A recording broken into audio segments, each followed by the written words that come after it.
This son of a... I mean, how dare you? The U.S. government can't go bankrupt because we can print our own money. It obviously begs the question, why exactly are we borrowing in a currency that we print ourselves? There is no question that the government prints money, and then it uses that money to,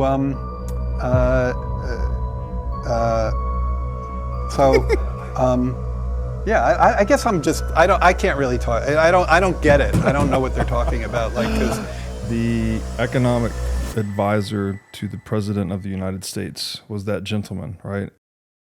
Inflation, credit card fees, interest, every part of human activity is stolen from. And then ask why? Because there's a global bank elite protected class that doesn't want to actually produce anything and feed off the energy and spirit of others. And this is where, you get back to the root of all evil, are central banks. The whole global population has lost control of their fate because of the globalized financial system. And they get to do whatever they want, whether it's a pandemic, proxy wars, world wars, and we're to sit here and supposed to take it without discussing it artfully. You'll own nothing and you'll be happy. That's such an insane statement. People that want to own things and be happy. How can they prepare or protect themselves?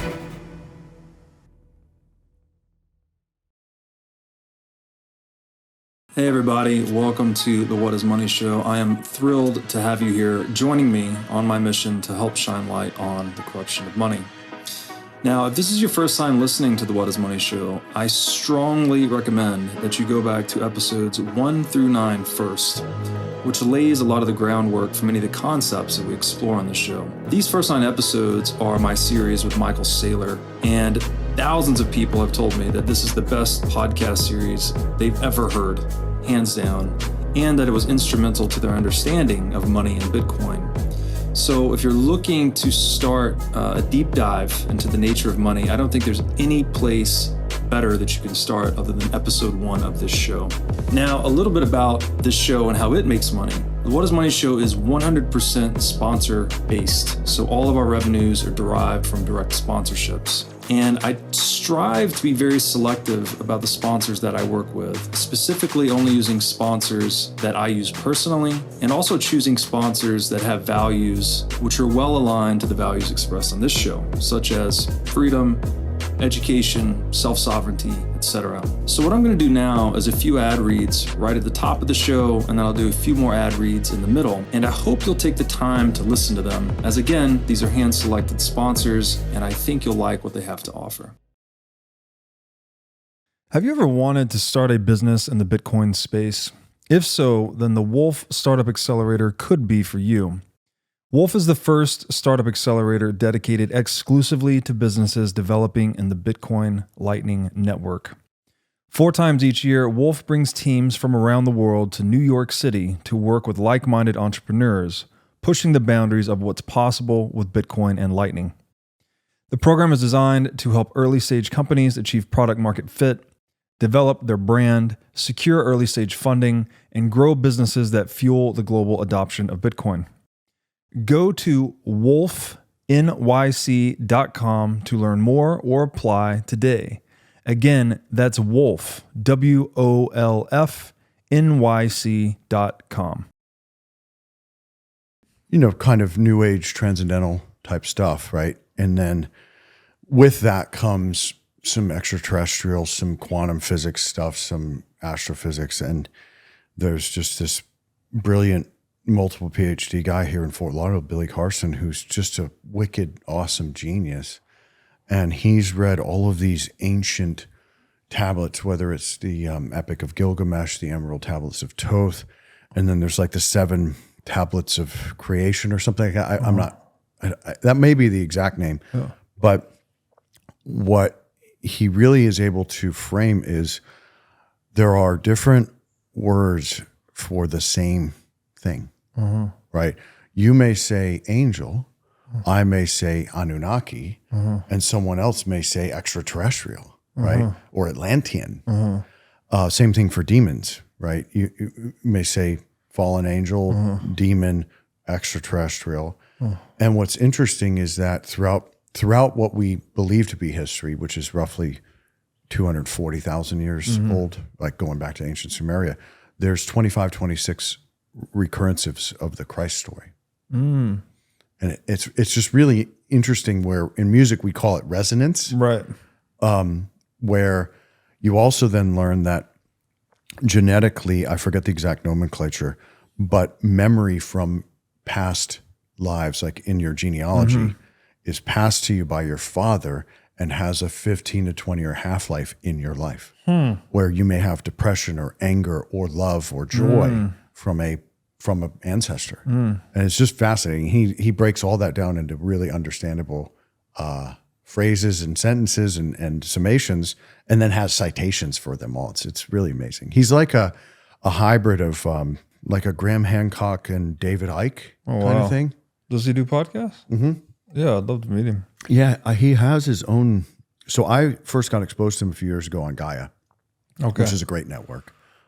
Originally jumped into that because of Dr. Joe Dispenza with meditation. Then they have great yoga, and then they have great health stuff. And then all of a sudden, a few years they've had NDE, near death experience, ET. And there's some wicked crazy stuff. And then history and anthropology and archaeology.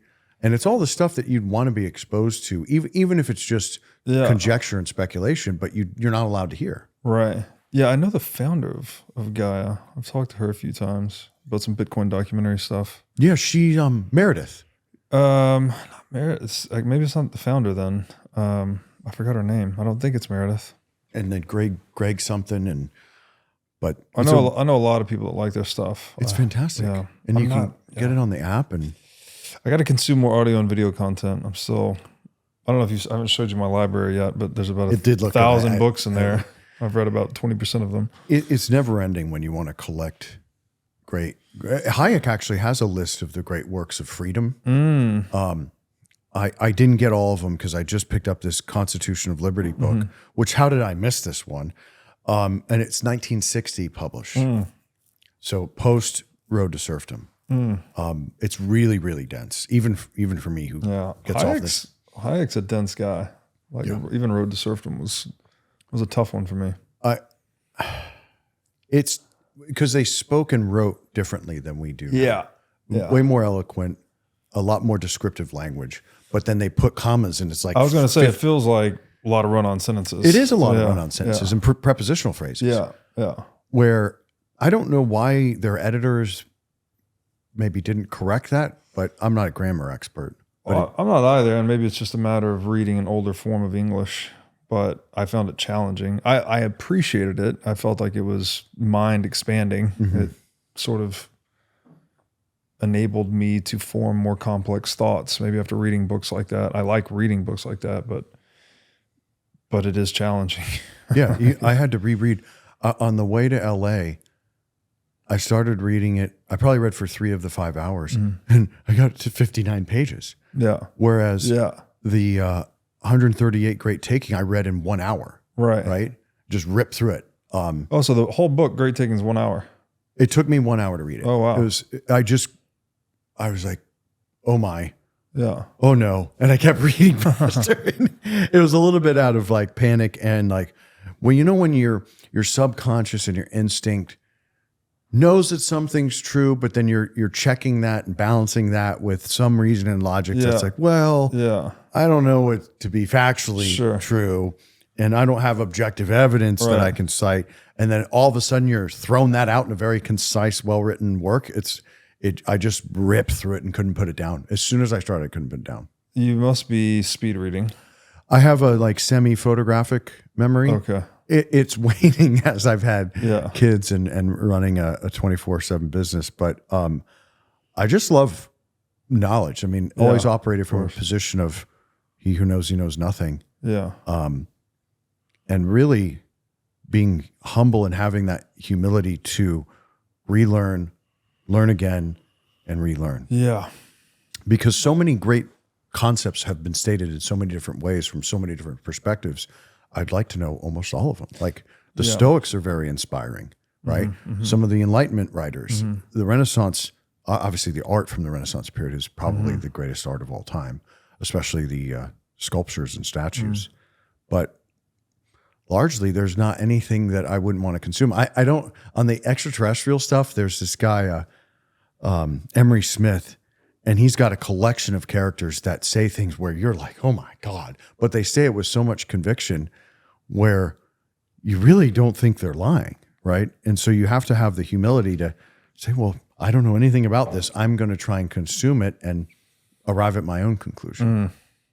What is it, The Great Taking? So it's 138 pages, not too dense, obviously, if you could read it in 1 hour, but obviously very impactful for you, Right. to the point where that's the first book you wanted to talk about today. Yeah. What is it that's in that book that was so impactful that you feel motivated to dive into it first? I think it's really creating awareness of the fact that we've been sort of backed into and pigeonholed into a situation where we have very few alternatives to resolve issues and conflicts and to kind of re-grasp our rule of law and liberty as human beings and certainly as Americans. And the traditional way of thinking of saving and investing, which largely the game of investing is converting fiat into assets as quick as possible, and that's how you gradually win. And that's more of a fight against inflation, right? Yeah. But for better or for worse, the powers that be have dematerialized securities, beginning really at least cited by brilliant work by David Webb, beginning in 1964. Largely beginning because of a so-called paper crisis because of the increase in volume of trading. And the dematerialization led to a removal of property rights. Most common on Wall Street, even when I started out of college, people knew things were held in street name, right? Securities were held in street name, but no one really understood why or how. Even me, right? And I've read, I don't know how many hundreds of books, right, about freedom, liberty, psychology, economics. That is what I like to dive into, and history. And I really didn't understand the power of a CCP, a central counterparty. Very ironically, the wonderful folks at the DTCC told us that Bitcoin in the ETF form gets us zero collateral last week, almost then telling you, oh, it's collateral. What does that mean, gets a zero collateral? So they made an announcement last week that any firms that hold Bitcoin ETFs, that will count as a zero balance for collateral ratio purposes. Oh, okay. And hilariously, anybody with, really anybody who can think for themselves will go, oh, they're telling me exactly what Bitcoin is, which is collateral. It is, right. And So to the me, DTCC is the central counterparty you speak of. right, and that was created in 1973 as a process of this, set up to great take. Okay. There are many instances, and I think the key thing that people need to reference historically is what happened throughout the Great Depression, and specifically 1933 and 1934. There were two key things. One, gold was made illegal, and then you had a fine or jail time, right? Yeah. That only hurt wealthy people, obviously, because largely now the wealthy have this illusion that, oh, I'm the 2% or 1%. And sorry, folks, you got an $18 Big Mac, but I got a Lambo. Yeah. And have seen their securities and their assets go up, not net new. Since 99, the stock market is not up. Right. Denominated in gold. Denominated in gold. Right. Yeah. And so in real terms, it's not up. Right. And then if you put it in Bitcoin terms, since Bitcoin collapse. came out, it's hilarious. It's like, why would anybody even put money in it? Yeah. So the other thing that occurred that the author David Webb actually, in my opinion, perfectly outlines, which I've read from other authors, but just half the story, is that in addition to the gold, and then the setting of the price of gold, which again, that's not a free market. That has nothing to do with capitalism. They did a bank holiday and closed almost 90+% of the banks.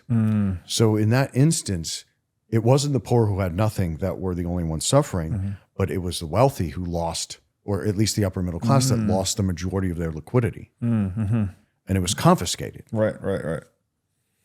And then you fast forward, or at least in my mind, fast forward, and I hear Bernanke say, "Oh, we're sorry for the Great Depression." Well, what was the Fed apologizing for, right? Well, if you look throughout all of history, these boom busts are direct 99.99 correlation to the existence of a central bank. Yeah. You have speculative kind of panics like the tulip, and then the seashell stuff in the Pacific Islands, but that's largely driven by just greed and FOMO. Right. Not we're structurally going to remove your ownership and entitlement to everything around you. Right. And then, oh, by the way, what has the World Economic Forum told us for the last decade? You're going to own nothing and you'll be happy. Right. How does that work, Mr. Schwab? Yeah. Well, obviously we're talking about private property, which I would argue is the unifying principle of civilization itself. It is.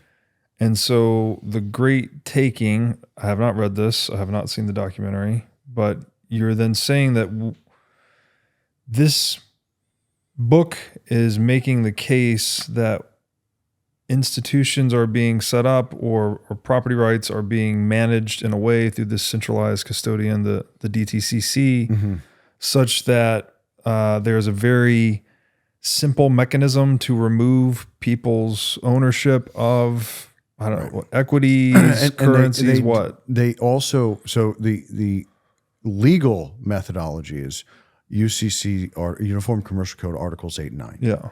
And then they back that up procedurally with the safe harbor provisions and updates to the bankruptcy code. Okay. So that here's how the daisy chain of rehypothecation ends up with my Caterpillar stock being taken from me. So, and not to be, I'm not specifically attacking a bank or not, but let's say my Caterpillar stock sits on TD, right? Yeah. And TD Ameritrade, TD brokerage. Ameritrade, right? Yeah. And they then lend out those securities for long, short, whatever, for collateral purposes. And overnight, there's so you own them. They're custodied with TD Ameritrade, but TD Ameritrade, by contract, has the right to lend them out to hedge funds for going long or going post short. them as collateral for cash at various Borrow ratios. This is all against them. transparent Right. processes. It's in all the disclosure docs. And But then you don't benefit from any of that yield, right? As an owner of Well, this. the only place that does, which I'm not promoting again, but Interactive Brokers shares their They'll give you some of that. Okay. correct. Got it. Correct. And all of this is linked to these securities and assets sitting in omnibus structures that then can be borrowed, sold, lent more than one time over. And then if whatever a CCP, a centralized counterparty, in a lot of cases, it's the Fed member banks, for example, it is then the benefactor of a default by TD. Gotcha. So this is the way that you've seen things like the Lehman Brothers assets get basically confiscated, MF Global, et al., where it may have just been cash, it may have been short-term cash equivalents and treasuries, but whoever is in that end, essentially protected class, gets to take your securities. And you have no recourse in our court system. This is already the case. So you were saying can be lent against or loaned out more than once. So we're talking about a double spending effectively here, which is obviously the problem Bitcoin solves, not for securities per se, but for money. It helps me understand, like the fact that Bitcoin does solve the double spend when I'm now realizing that, hey, wait a minute, if I follow this 100 shares, let's say, and I do my order book work and volume and settlements, I'm like, it looks like there's more than 100 shares. You then understand it's not just naked shorting. It's not just borrowing for leverage long. It's actually all of the above. It's not just fractional reserve banking. It's fractional reserve equities and everything. And bonds. I mean, well, and think about it. You get different collateral ratios based on how good or bad they think these securities are. Right. Which is, in fact, implicitly inducing you to do those securities. So it's a very coerced system, and that's why it has no freedom. It has no liberty. It's incentivizing bad behavior, and that's why you have such malinvestment over the last, basically while you and I have been alive. You use the term omnibus structures. Can you define what that means? Non-segregated balances. Okay, so everything's commingled. Everything's thrown into one pot. Correct. Yeah. And we've seen that in crypto BKs, whether it's Celsius or FTX, where if your balances were segregated and not posted as collateral for credit, you couldn't lose. Right. You may have gone up or down in fiat terms based on the current bid ask, but it wasn't confiscated from you. Right. And, I think that everybody just needs to be conscious of the minutia. If everybody wants to participate in that kind of system, have at it, free market. But I don't think most people realize they're unsecured creditors on their checking accounts, right? We literally we have not even scratched the surface on the real estate bankruptcies. Barry Sternlicht was quoted at Milken Institute saying he thinks 2 banks a week are going to fail through the end of the year. Wow. Right. And he said that on camera. And they've actually, if you look at the 23 bankruptcies, they've chosen which ones they're going to write down, and investors and depositors are going to lose money, and then others whom they're going to completely bail out, like Silicon Valley Bank.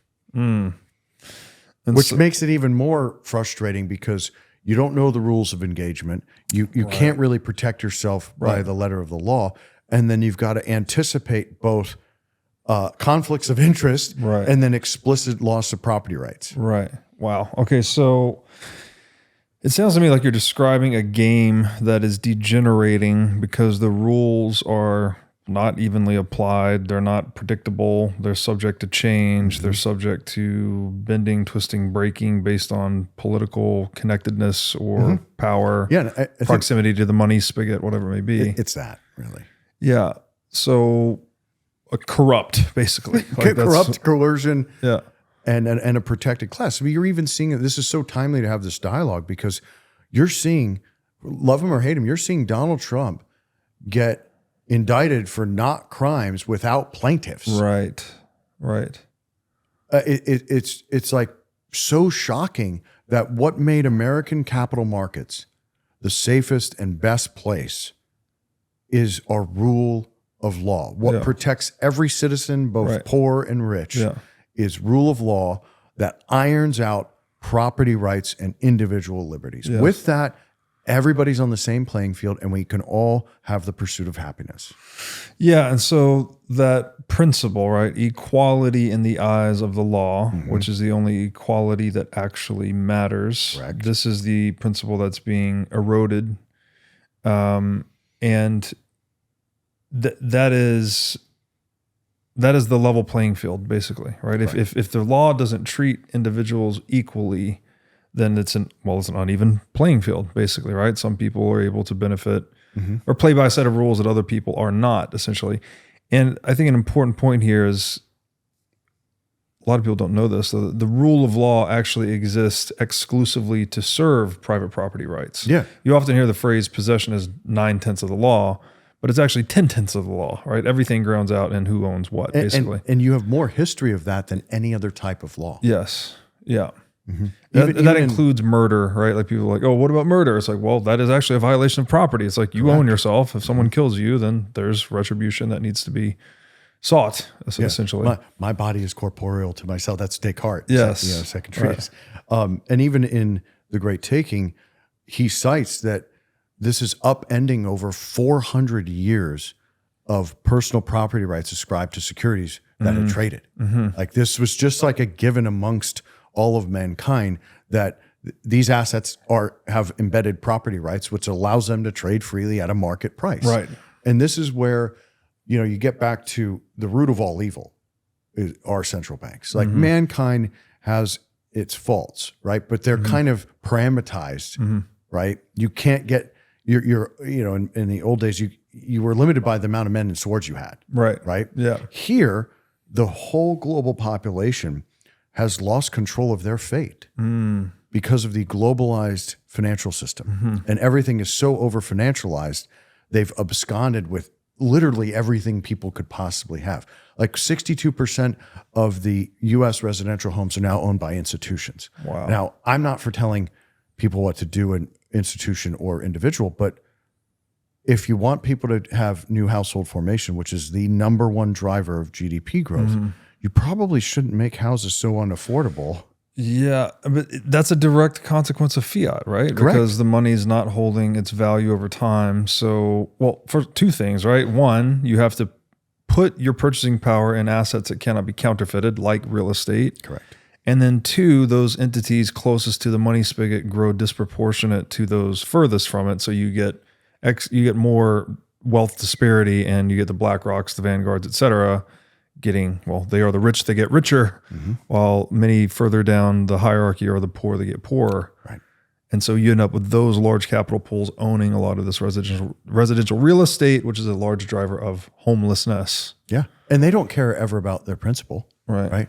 Right. They want the cash flow. Yeah. And then the NAV that they can then lever to get more cash flow. And then really it is a game of assets. Like originally you could argue that there's an element of benevolence to lending money for a young couple to buy a 3-2 home and start a family. And okay, even at a 4% interest rate, they're paying double the price every 10 years essentially. But your credit creation is juicing the economy by new money supply that's at least anchored to a real estate asset. Right. And then they've got shelter. They feel confidence and because of inflation, they're going to build equity in the home. Right. Right. So I have no problem with that. But you go to the QE era where there's literally a scarcity of assets. Right. So you've got to have publicly traded companies and private equity firms pool together trillions to then go buy giant swaths of residential homes, making them largely unaffordable to be purchased to get rental income. Right.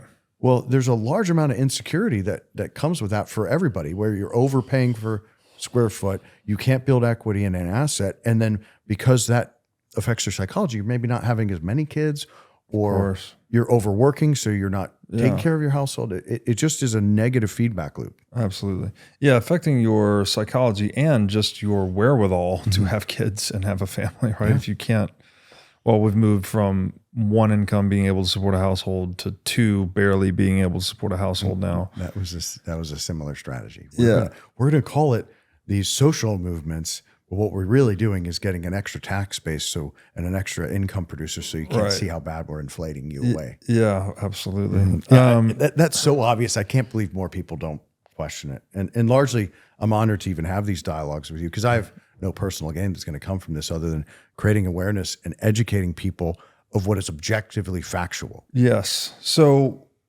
the central banking, the central planning of money. Correct.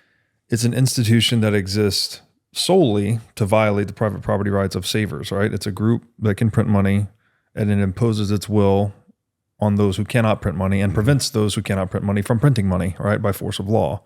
Yep. So you print money to violate the property rights of savers, which is the same thing as saying you're stealing their purchasing power. And how is the central bank then sort of permeating property rights more broadly in this creation of the DTCC and apparatus? Well, so that's where they're taking your property rights of security. So this was well established going back to the East India Trading Company, right?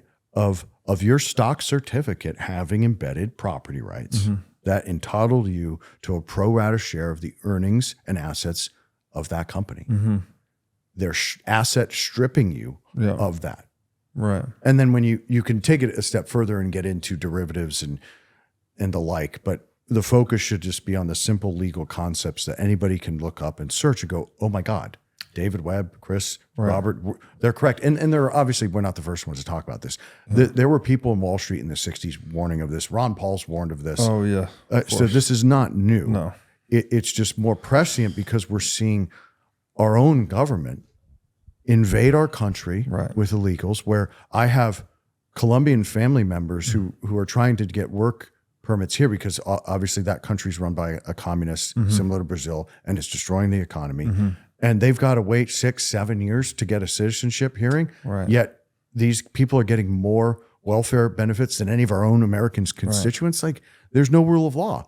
So we also need to point out where a system that is forced on us has also asset stripped, property rights stripped us, not even getting into the psychological damage that causes or the missed wealth building. And it's all part of the same flow up to unsound money run by a select few. We'll call them the protected class, because that's how David Webb describes them. And they get to do whatever they want, whether it's a pandemic, proxy wars, world wars. Yeah. And we're just sit here and supposed to take it without discussing it artfully. Right. Yeah. Also psyops, right? Mainstream media, fake news. I would put wokeism in that category, right? I go both ways. Like part of me, the bleeding heart empath, feels very bad for those who are taken advantage of it, right? Because in one sense, I would never want to disparage anyone or make anyone feel bad for who they feel they are. But that doesn't mean you can ignore objective facts, right? And it's almost like the Hippocratic Oath, which obviously almost none of the allopathic medical system followed in the last 4 or 5 years. Do no harm. Do no harm. Yeah.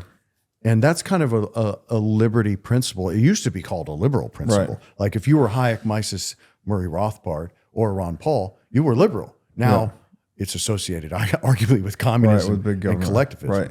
Yeah, it used to mean low to no government. Now it's big government, basically. Right. And collectivism only leads downhill. Yeah. Literally, if you're Carl Jung, the psychology of those who want to tell people what to do and coerce them into action is literally one of envy and insecurity. Yeah. Plain and simple. Yeah. Yeah. So what is the root of this? And we're saying is central banking.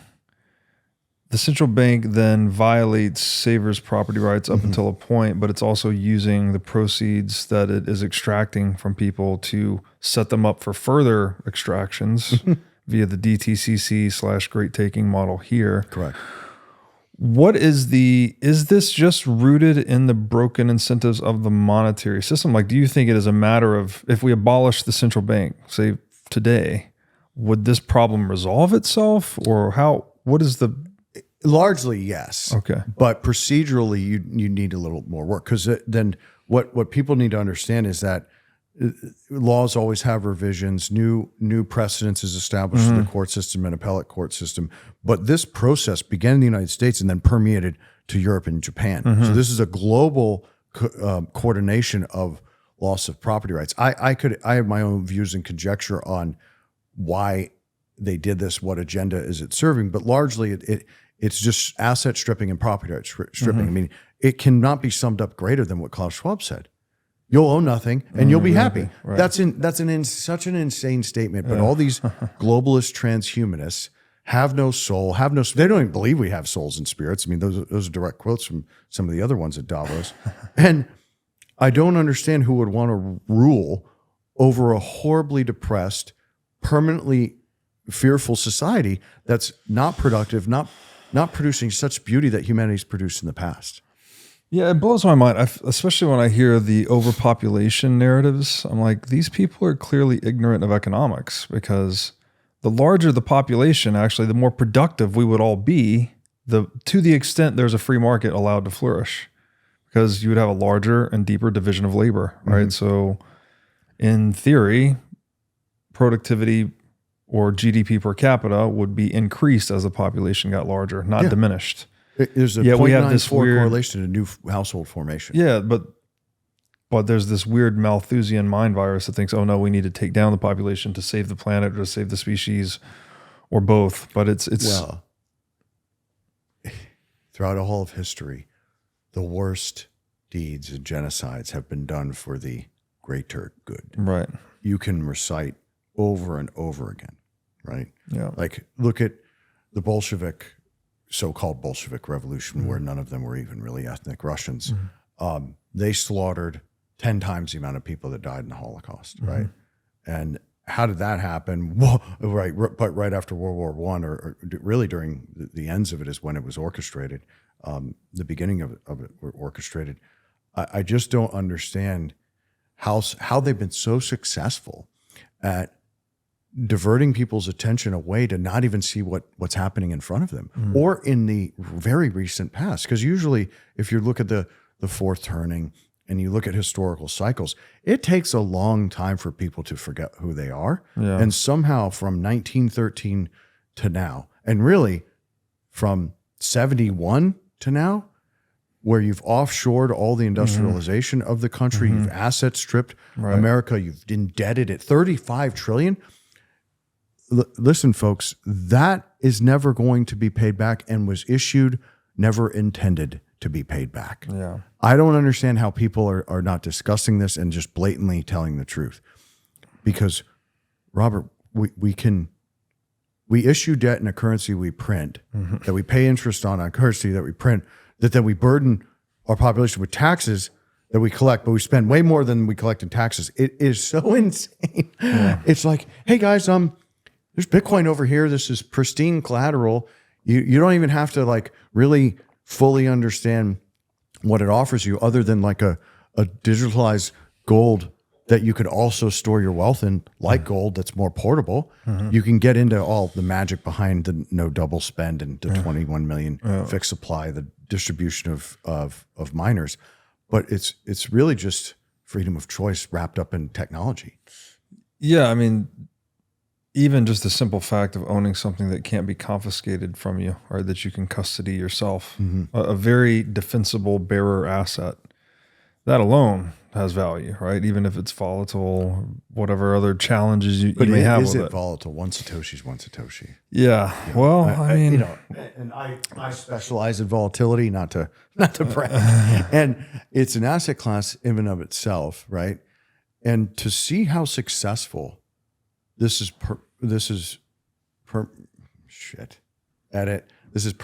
permeated both the philosophical and the spiritual and the financial. Yeah. It's really unbelievable. Yeah. Right. There's just so much benefit that reminding people who they are through this process of discovering Bitcoin. And then, as Hayek said, the only way you're going to get out of the unsound money system is a private money system that's done by the sleight of hand. And that's what happened, 14 years ago. It's like, right. The cypherpunks, Hal Finney and others created this, and it was tried before. David Chaum, right, tried it before, and really perfected it. And now we see evolution. Like if you and I were sitting down 2-3 years ago, we got layer 2 on top of it, and then exactly what it was designed to do. It was not designed for currency. It is collateral. It is the central bank replacement. It will anchor the planet as the trustless, permissionless, immutable collateral with which all transactions can happen without fees and usury, that is basically stolen from us every way from Sunday. Inflation, credit card fees, interest, every part of human activity is stolen from. And then ask why? Why, Robert? Yeah. Because there's a global bank elite protected class that doesn't want to actually produce anything and feed off the energy and spirit of others. Yeah. Bitcoin doesn't want to do that. It actually feeds off electricity, right, which is part of its intrinsic value. Yeah. Yeah. So UCC, you had these UCC codes here, the 94 revisions, and the safe harbor assurances. What does this have to do? I guess, is there a way for people to protect themselves? The funny thing is, you know who the safe harbor's for? No. The freaking creditors. It's just sleight of hand. Hey, take these 87 jabs. They're safe and effective. I mean, it's so brilliant, by the way, right? If I'm up at the ivory tower or the printed tower in the Eccles building, I'm just laughing at how gullible people have been. Yeah. No one reads the fine print. And there's so many instances of this. You've got how many congressmen and women actually read the 1,000-page bills that they pass every day? None. They don't even know what's in it. Right. Their lobbyists tell them, here's what's in it. There's no fact checking. Very few, I don't want to say all, very few underwrite them properly. I think recently Thomas Massey and Rand Paul have done a great job of that, and I'll give them credit. But largely, no one's paying attention to anything. Right. Part of it is, poison, food supply, water supply, air supply, right? And then part of it is indoctrination and propaganda and PSYOP level warfare. Right. You interviewed that Dr. Desmond, and he called it mass formation psychosis, which I happen to agree with. Yeah. So what is it that people can do then? You said these safe harbor protections are for the creditors, not That's the irony. Borrowers. Just like they frame the Patriot Act. What did they do with the Patriot Act? They stole Patriots' liberty, straight up. Right. And then every single thing is a sleight of hand. Yeah. And like Europe followed right after this, and so did Japan. Well, how did the same laws and provisions get adopted globally? Yeah. Well, in both of those regions, most of the people are bureaucrats and not elected officials, right? And come to find out, most of our so-called politicians are found the same way. Yeah. It's two wings of the same bird.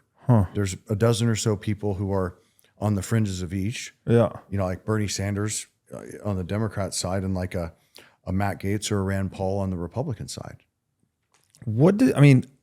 So people that want to own things and be happy, how can they prepare or protect themselves from the encroachment on their property rights by this great taking / DTCC model? Like, how do you actually own things, or can you? It's got to be multifaceted. But that's a great question, because I've actually been a kind of semi-prepper for a long time. I'm a skeptic by nature, a contrarian bear by nature, which you know. And now, I have an 8 and 10-year-old. I'm trying to protect and hedge all the situations that I can, whether it's an autonomous house with, water and solar and wind and natural gas generator, doing what you can as a good father and husband to protect your wife and kids, and using your resources to hedge. It always costs money to hedge. So I think we can't just convert fiat into Bitcoin. There needs to be an activist level where it can be communal, it can be legislative, it can be political, and more people need to not just demand, but coalesce to make essentially new laws, because we can't upend this by will, right? It has to be strategic, it has to be tactical, and we have to meet their force with our force of good. So first steps have to be converting into things like gold and Bitcoin. Whatever weights of that make sense to you, is I'm not here to advise on that, but at least that's taking your money out of the way of the banking crisis. Like, even if you don't want to dive into the minutia of counterparties, the rehypothecation of collateral, what collateral gives you 10 cents on the dollar, what gives you 0 cents on the dollar, you at least know that the banking system is largely insolvent. And if how the tell is going to come, in my opinion, they've bailed it out every way from Sunday. The moment they don't, it's because they don't want to, and they're ready. I would argue because the CBDC is ready to roll out in the next 6 to 18 months, that'll be the tell. It's like, oh, we have bank failures and they're not bailing them out. Then, what's about to come next? So I think by then it'll be too late.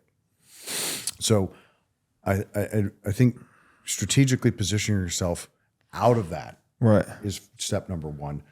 I also know there's different states that have different homestead laws, right? Florida, we're gracious enough to be here, right? And you can't lose your house if you've homesteaded in either a corporate or personal bankruptcy or liability, right?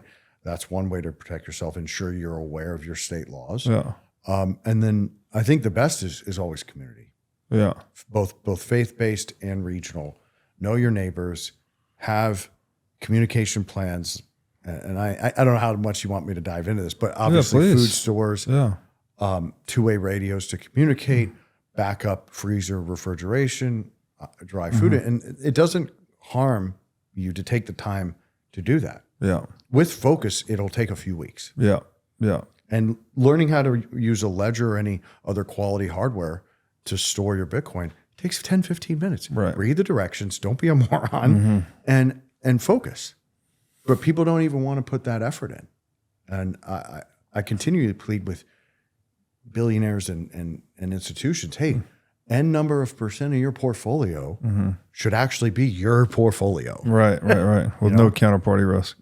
So then you're saying that stocks, bonds, any financial security that is custodied, you cannot have an inviolable property right in. So you don't actually own it, basically. It's held in street name, And so what does that mean exactly? That means that you don't directly own it and that someone at the stroke of a pen can take it away from you. It's not just stroke of a pen, right? There has to be an event, largely some sort of credit or bankruptcy event, where your collateral has been pledged to one of these centralized counterparties that's part of this protected class. And that event protects them through these safe harbor provisions from having to return it to you. Gotcha. And there's no custodians that don't participate in this game? There is a few, Yeah. but I'm not up to speed on exacts. Okay. I know there's definitely those with layers, Yeah. and I don't want to misspeak and Sure, false sure, advertise sure. for one and versus the other. But people should at least try and read the underwrite, fine print and find the custodians that are not rehypothecating their securities or lending out their securities to other counterparties. correct. It'll be nearly impossible to find because it's less than a half dozen. Wow. Yeah. Okay. And they literally give secured creditors legal certainty to client assets. Legal certainty. So I challenge all lawyers to go rife through this who are listening and learn. I mean, any bankruptcy code class or bankruptcy lawyer should be able to pick this up really quick. Right. What is this? You have legal harmonization as it pertains to the Hague Convention Law, Yeah. 2002, 2006. This is as it moved from beginning in 64 in the United States and 73 with the establishment of the DTCC. Then they moved to achieving it across Europe. And because, the EU, you could argue the EU was largely formed exactly to do this, right? Webb articulates that much better than I could hear. But when you look at the timing, and it beginning 2002, 2004, I believe, the dematerialization and removal of property rights almost instantly kicked off as soon as the euro was established in the EU. So, and then it moved. I think it finalized in 2014 largely, and also occurred in Japan. Isn't this? I mean, this is such a deep problem. I talk about property rights all the time on the show, and I find it mind-blowing that more people don't concern themselves with this principle, this unifying principle of civilization, because it is the entire purpose of government, right? It's to defend life, liberty, property, right? Which, properly understood, all of those things are property if you consider that you own yourself and your freedom is yours and all of this. Even Hobbes said that in Leviathan. Yeah. Yeah, John Locke reiterates that. You literally basically quoted the best way to say it. So if the entire purpose of government is then to defend or preserve private property, yet we are having direct attacks on it via the central bank, and now I don't know what you would describe this as, is like setting owners up for further violations of private property, right? Where anything that they own in their brokerage account or in their bank can just be seized in the right conditions, right? With the right crisis. But the crisis is, what's the old quote? That if you give governments more power in every emergency, then they're going to create emergencies to gain more power, right? That's where we are. You're creating an incentive for governments to engineer crises to seize more power. And now this centralized custodial construct allows them to take even more power in a crisis. So then they have even more of an incentive to engineer these crises. Right. And then they're never going to get blamed on it. Oh, your Caterpillar stock is gone. Your GLD gold ETF is gone because Putin bombed, Tallahassee. Right. Right. When, there's no correlation in maybe the market price will go down because of fear, or the markets might be closed. Yeah. But he didn't take it from you, right? Yeah. And largely it's to never admit to what they've really done. And Andrew Jackson actually articulated this immensely well before he died. His entire fight was against the central bank. His quotes, Tennessee boy. He just, and all the patriotic Americans, they literally formed this country to avoid this. Yes. And then, I wanted to discuss John Locke because where our liberty and property right ideals come from is him. And you go back to Cicero and the Stoics, right? Yeah. What created men's the dialogue we're having now is actually correlated to central banking. Yeah. It's the debasement of currency that leads to good men discussing all of what goes into being free and all of what goes into having property rights and liberty. And then you go to 1690, 1695, John Locke's actually pulled in to consult to the coinage crisis, right? So they do base it very similar to Rome. And what's amazing is that this this reaction in the UK to this loss of purchasing power was only 20%. And then you see what's happened in Argentina, Venezuela, Lebanon, Russia, China, US. I mean, US in just 4 years, we lost 48% of our purchasing power. Right. And no one's upset at that? Yeah. Is it What did we have a revolutionary war over? What was that percent? 2%, Yeah, right? 3%. Oh, and imagine you're at the top of the tower going, guys, hey Robert, when are they gonna act? They know we just told them you're gonna own nothing and be happy. Now they've lost like half and they're still not reacting. Guess what? We're right. They're gonna own nothing and be happy. So, okay, no, this is a great point. 20% loss of purchasing power spurs guys like John Locke, you mentioned, right? Coinage Okay. rebellion, yeah. 40+% loss of purchasing power over the past 4 years has spurred nothing. I mean, there's some people waking up, but we haven't flipped the tables yet, so to speak. And then you have this gentleman, I forgot his name, but he was giving a commencement speech at one of the universities, and he brought up this issue. It was Oklahoma OSU or something. Yeah, and he brought up, the issue of debasement, central banking, loss of purchasing power, and then introduced Bitcoin as a potential solution to that, and was booed by college students, basically, I presume. We call that Stockholm syndrome. So that's what I was going to say is like, what is the problem? Like if men in the age of John Locke were able to have 20% of their purchasing power siphoned away, and that would trigger this movement to rectify it. Right. How is it we're having more of our purchasing power siphoned away, yet no one's, but we have people booing people talking about Bitcoin as a solution? Is this, have we debased our education? People don't understand money? Like what's going on here? Unlike, the 4th century when Rome fell, unlike the early 17th, the coinage crisis here, you really largely had a healthier, braver, more courageous, more passionate constituency. It's not a nice thing to have to say, but I think you do equal blame, right? 50% my fault, 50% the overlord's fault. People now have been propagandized, malnutritioned, and poisoned, both spiritually, ethically, and physically, to where they would cheer that. Insofar as booing. But dude, the Nazis, right? Like they had these big, beautiful marches in downtown, and they all thought they were doing the great work. So it's always through this maniacal debasement, debt and death spiral that leads to these psychotic episodes largely. And they either end in genocide and war, or war, both, or some concoction of all of the above. Either way, it's a giant asset transfer to the central banking protected class. Yeah. At least since Napoleon, right? Because that's what's occurred. And you look at how all people have to do to cite like where this began was when the Bank of England was confiscated. Yeah. After the Battle of Waterloo. Can you talk about that? Yeah. Essentially, this is well-documented history.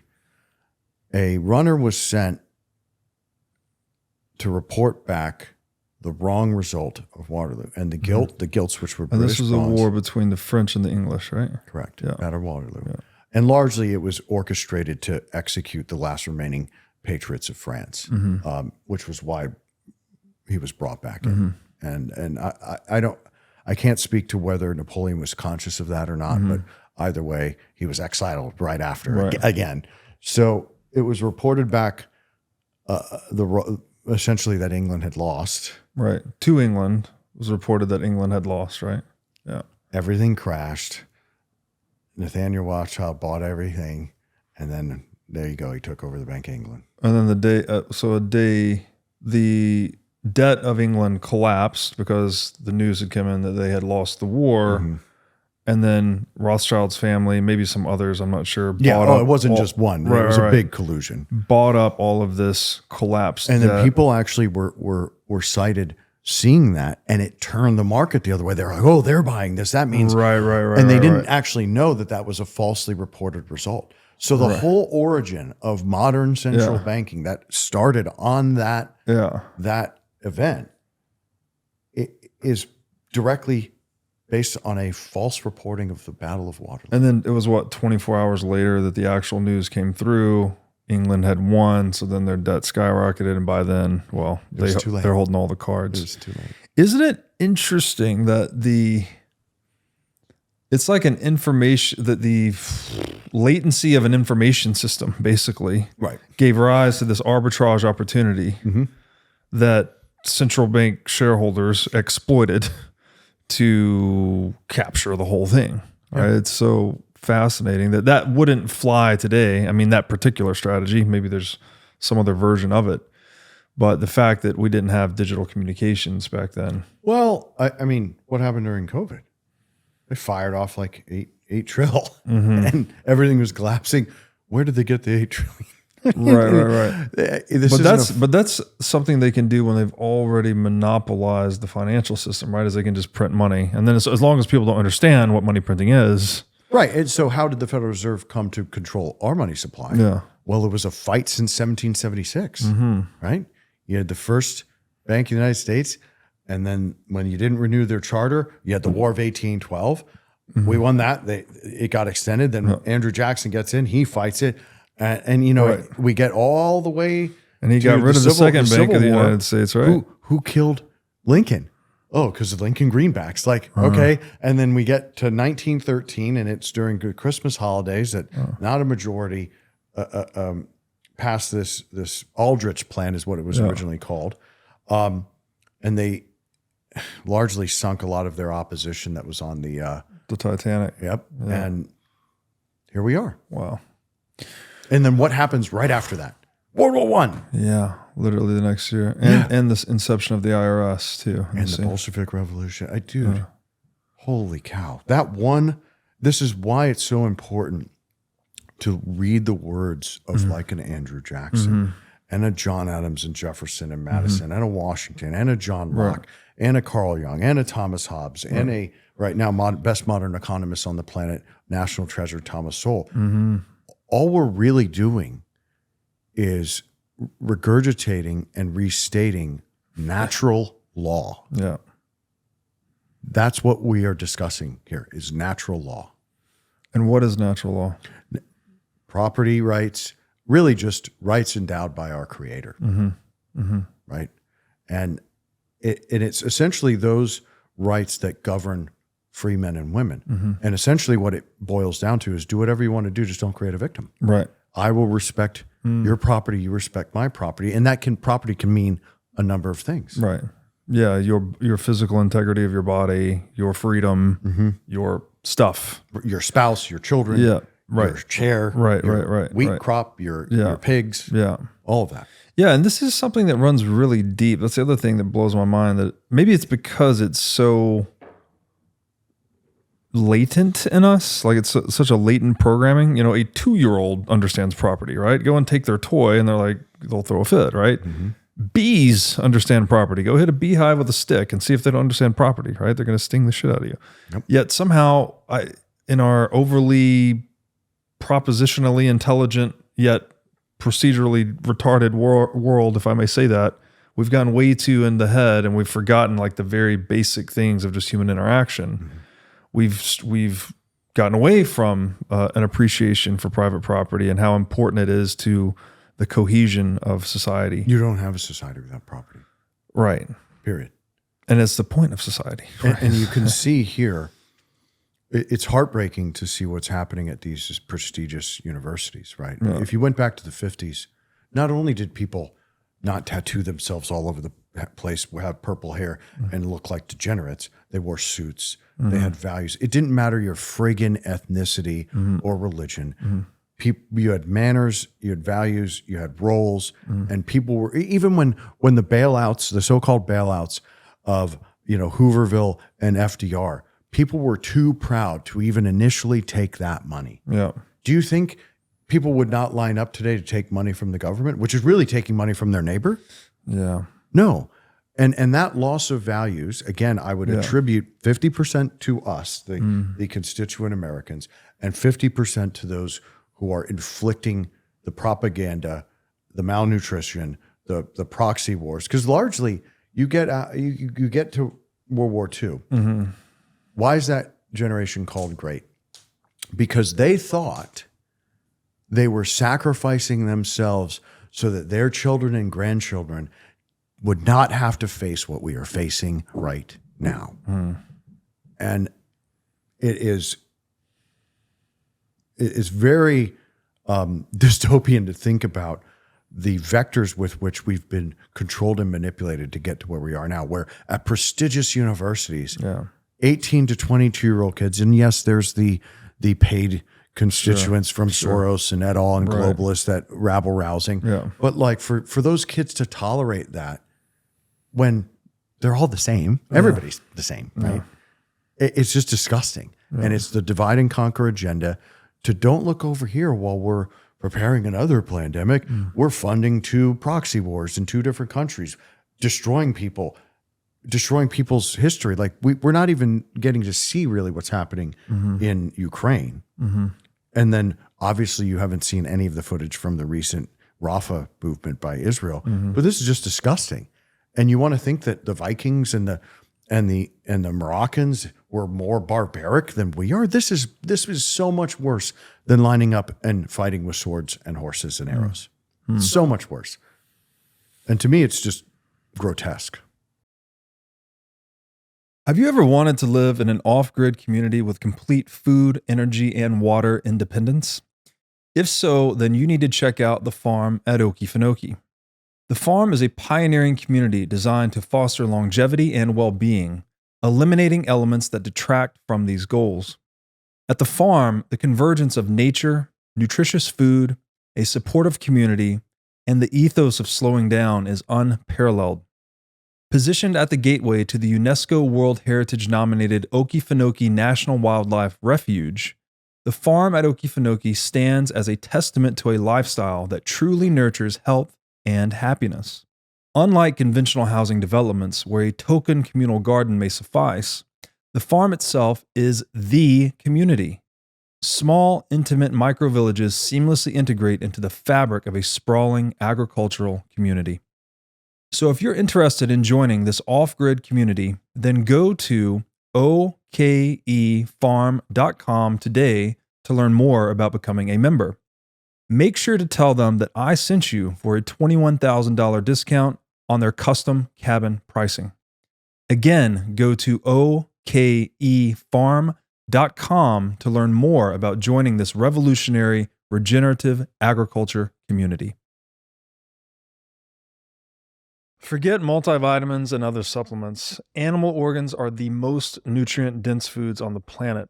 You can get 100 times more nutrients from organs than you can from muscle meats. But the problem with eating organs is that they are difficult to find in stores, they are difficult to prepare, and even when they are prepared well, they often don't taste great. Thankfully, Heart and Soil Supplements has made consuming organ meats so much easier by providing powderized organs in capsule form. Organ meats include everything your body needs to thrive: vitamins, minerals, peptides, proteins, and growth factors. This is why organ meats were the most prized foods for our ancestors. Fortunately for us, Heart and Soil makes these treasured foods easily accessible. So go to heartandsoil.co today and use discount code BREEDLOVE to get started on your journey to optimal health and vitality. Again, that's heartandsoil.co, discount code BREEDLOVE. You've mentioned Thomas Hobbes and his book Leviathan. Correct. You mentioned Cicero and the Stoics. What is it about those thinkers or other thinkers, feel free to go wherever you like, those who have influenced you in your thinking? What is it about their views of private property, civilization, humanity that we are failing to take into account today, that people don't understand today? Like, what is it that we've lost in the mist of history? That's a great question. And I'll give you a little bit of like my process to coming to awareness. So you first read them and you're like, wow, that's fascinating. So Cicero's obviously way before Thomas Hobbes, who's before Thomas Jefferson, who's before Ron Paul, right?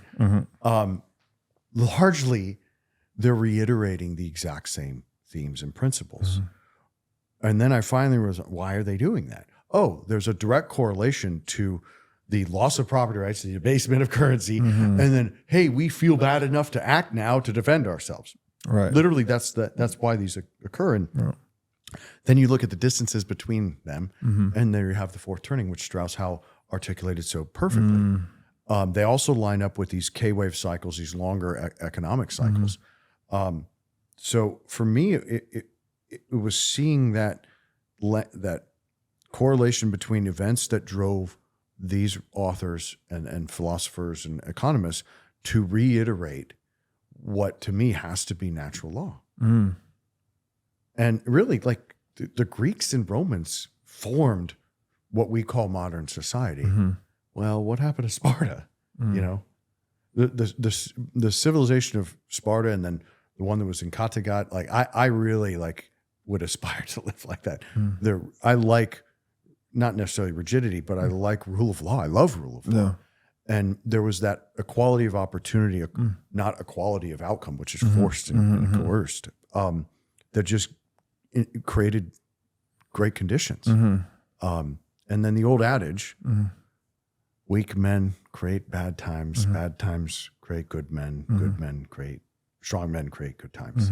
You know, and that's literally just been repeating itself. I think there are major historical differences with the introduction of the central banking system, but regardless, it's all rooted in a centralized system that's been co-opted, right? Rome was taken from the Romans, right? There were not ethnic Roman Italians running the Senate by the time it fell. So all these iterations are almost identical.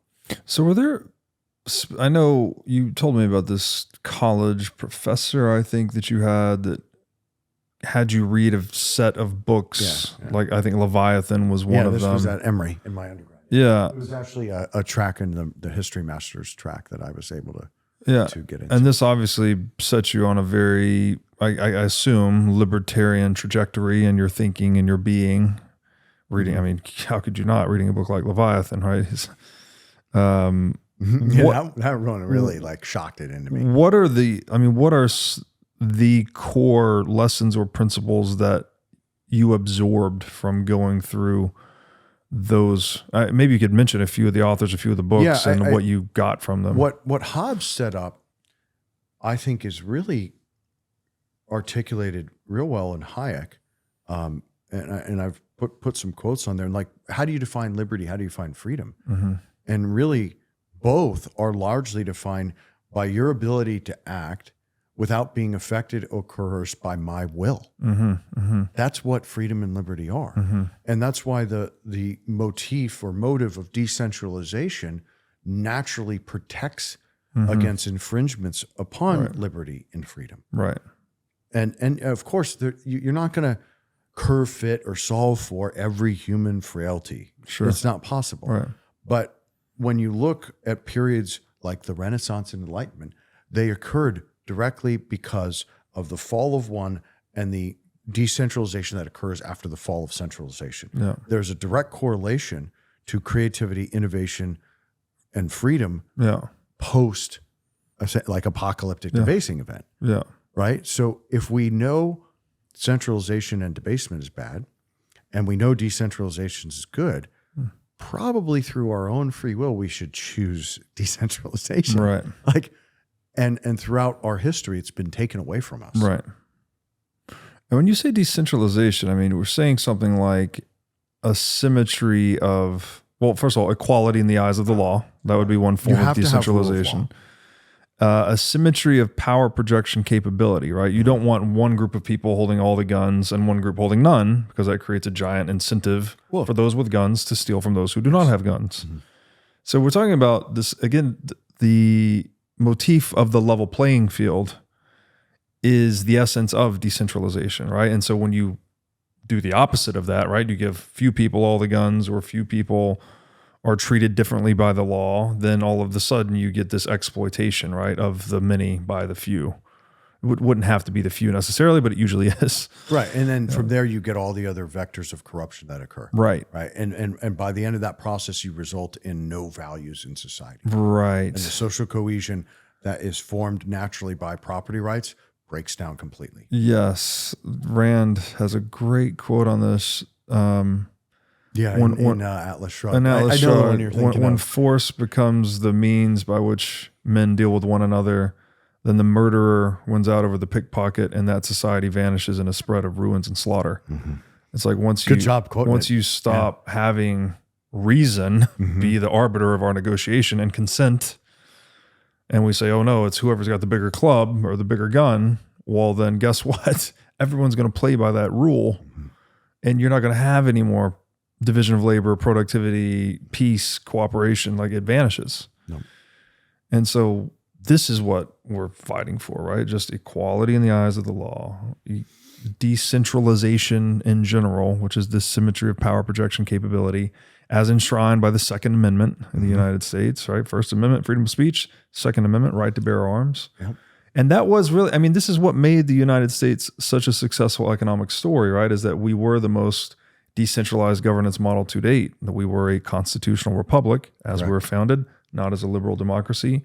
And that's what let the free market flourish here more so than it had anywhere else in the world up until that point. That run that we had 1789 onward, it's never been matched before. And we think, oh, look at all these tech gadgets and stuff. We've made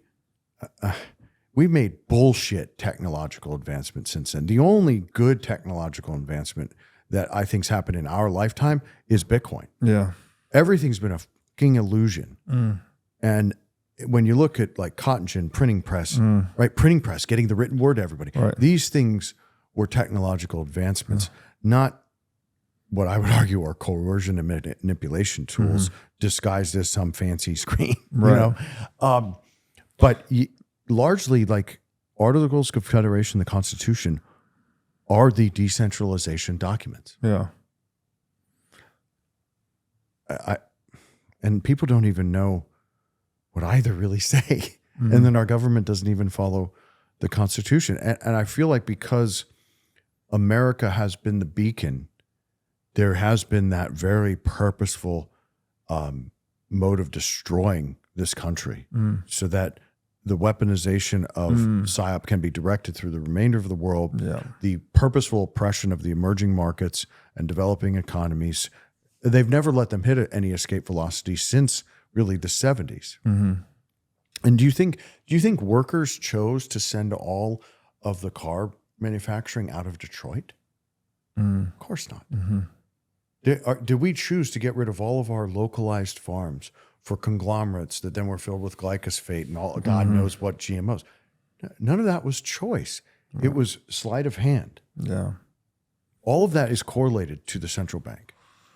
So I'm hearing you correctly. The United States is the Alamo, right? Kind of the last stand against the rollout of global totalitarianism. That if The forefathers said that in 1776. if we don't succeed here in defending the freedom of speech and our right to bear arms and the rest of the Bill of Rights, then, well, there's not much hope left for the rest of the world. Is that why the United States is under such attack right now? And you're seeing, WHO, UN agendas and legislation where these so-called treaties would again remove freedom of choice, even from our own Congress, good or bad, right? Under conditions of a pandemic or a war or whatever. And I don't jive with anybody who just wants to tell other people what to do, but this has gotten to a point where it's gone way, way too far. And we may not be able to negotiate our way back from here. It seems unfortunate to me. I like the way you described freedom, right? Something like freedom or liberty is the ability to act without creating a victim or becoming a victim for that matter, right? Like everyone's respecting the life, liberty, and property of one another. That is the philosophical scope of government. That's all we really want it to do. And then we want the market to do the rest, right? Consensual trade to do the rest. And it will, and it has. Yes. In every example when it's been allowed to do that. So, okay, that's great. So I think that sums up why I would describe myself as a freedom maximalist, actually, right? It's like, it's a coercion minimalist, if you will. It's a consent maximalist, coercion minimalist. 200 years ago, you could just call yourself an American, right? You didn't have to use a weird esoteric term. Right, to actually separate. Wait, you like freedom? Right. Me too. Exactly. Right. Who doesn't? Like it's insane. How, you said you think it might be too late. I mean, can we get back to the founding ethos and spirit of what it means to be American? Is America savable? So I hope is the first answer to that. Yeah. I think you're seeing a modest rising of consciousness globally. Mm-hmm. I think you're seeing some wins for freedom, like a Milei in Argentina, Bukele in El Salvador. And then you're literally seeing how quickly they can turn the tide, right? Balanced budget. Yeah. 91% reduction in crime. Yeah. Like, so there's hope in that. And then obviously Bitcoin is part of that hope infrastructure, the right? biggest Without part. that, we don't have the basis with which to restart the financial system, which it is integral for. Yeah. Because I just would think as global trade is going to continue to happen, and as hopefully a respecialization regionally. Okay, so let's give Taiwan credit. They're great at chips, right? And maybe we're good at automobiles or finance. Or it's okay to have regional specializations so that everybody's skill sets are That's monetized. the division of labor. Yeah. And the market will decide. Sure. And guess what happens when that occurs? We have permanent deflation, right? Yeah. This permanent of inflation is a phenomenon only attributed to central banking, not attributed to a free market, and certainly not attributed to capitalism. They're throwing that word in to describe what we're in now, which is the farthest away from capitalism I have ever seen. Of course. This is not capitalism. It's a weird hybrid of fascism and oligarchy. Yeah. Yeah. When I hear people say it's late stage capitalism, you're a damn fool. This is late stage central banking. Yeah. Capitalism doesn't have central banks. Yeah, exactly.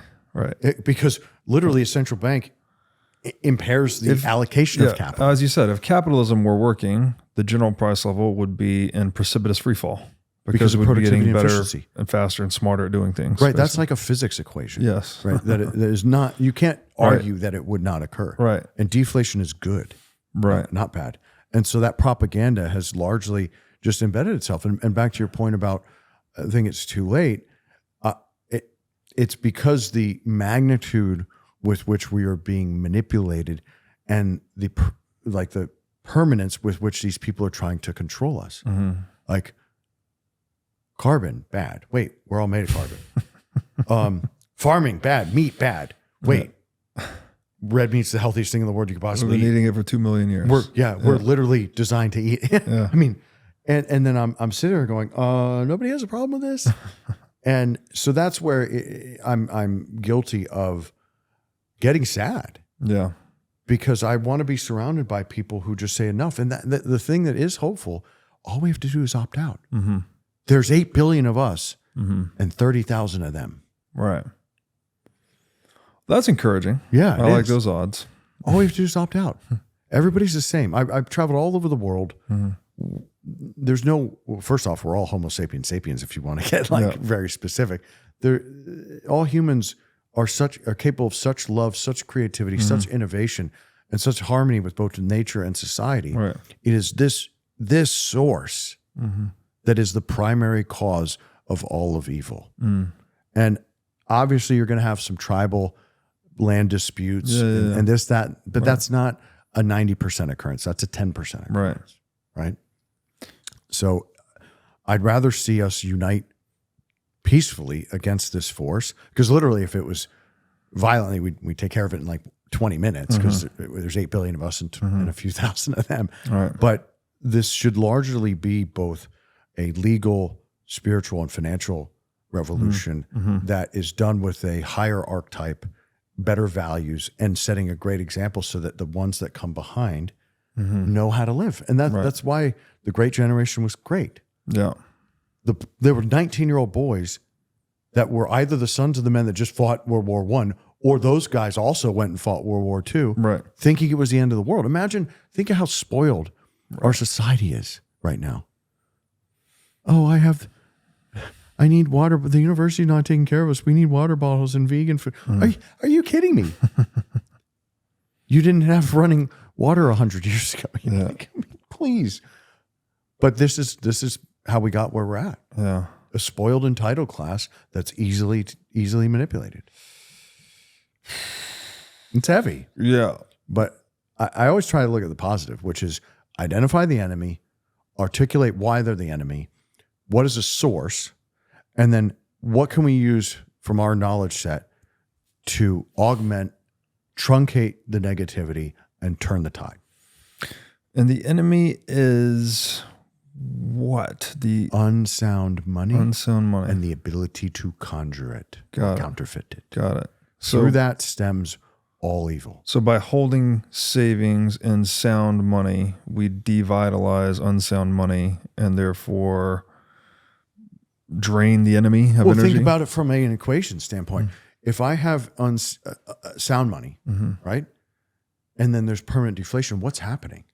The purchasing power is going up. You're automatically creating wealth. Yeah. So, and I'm not some like high IQ, I'm redneck from Florida, but it's literally a seesaw. Yeah. Okay, sound money, deflation, wealth creation. Yeah. What happens when everybody's wealthy?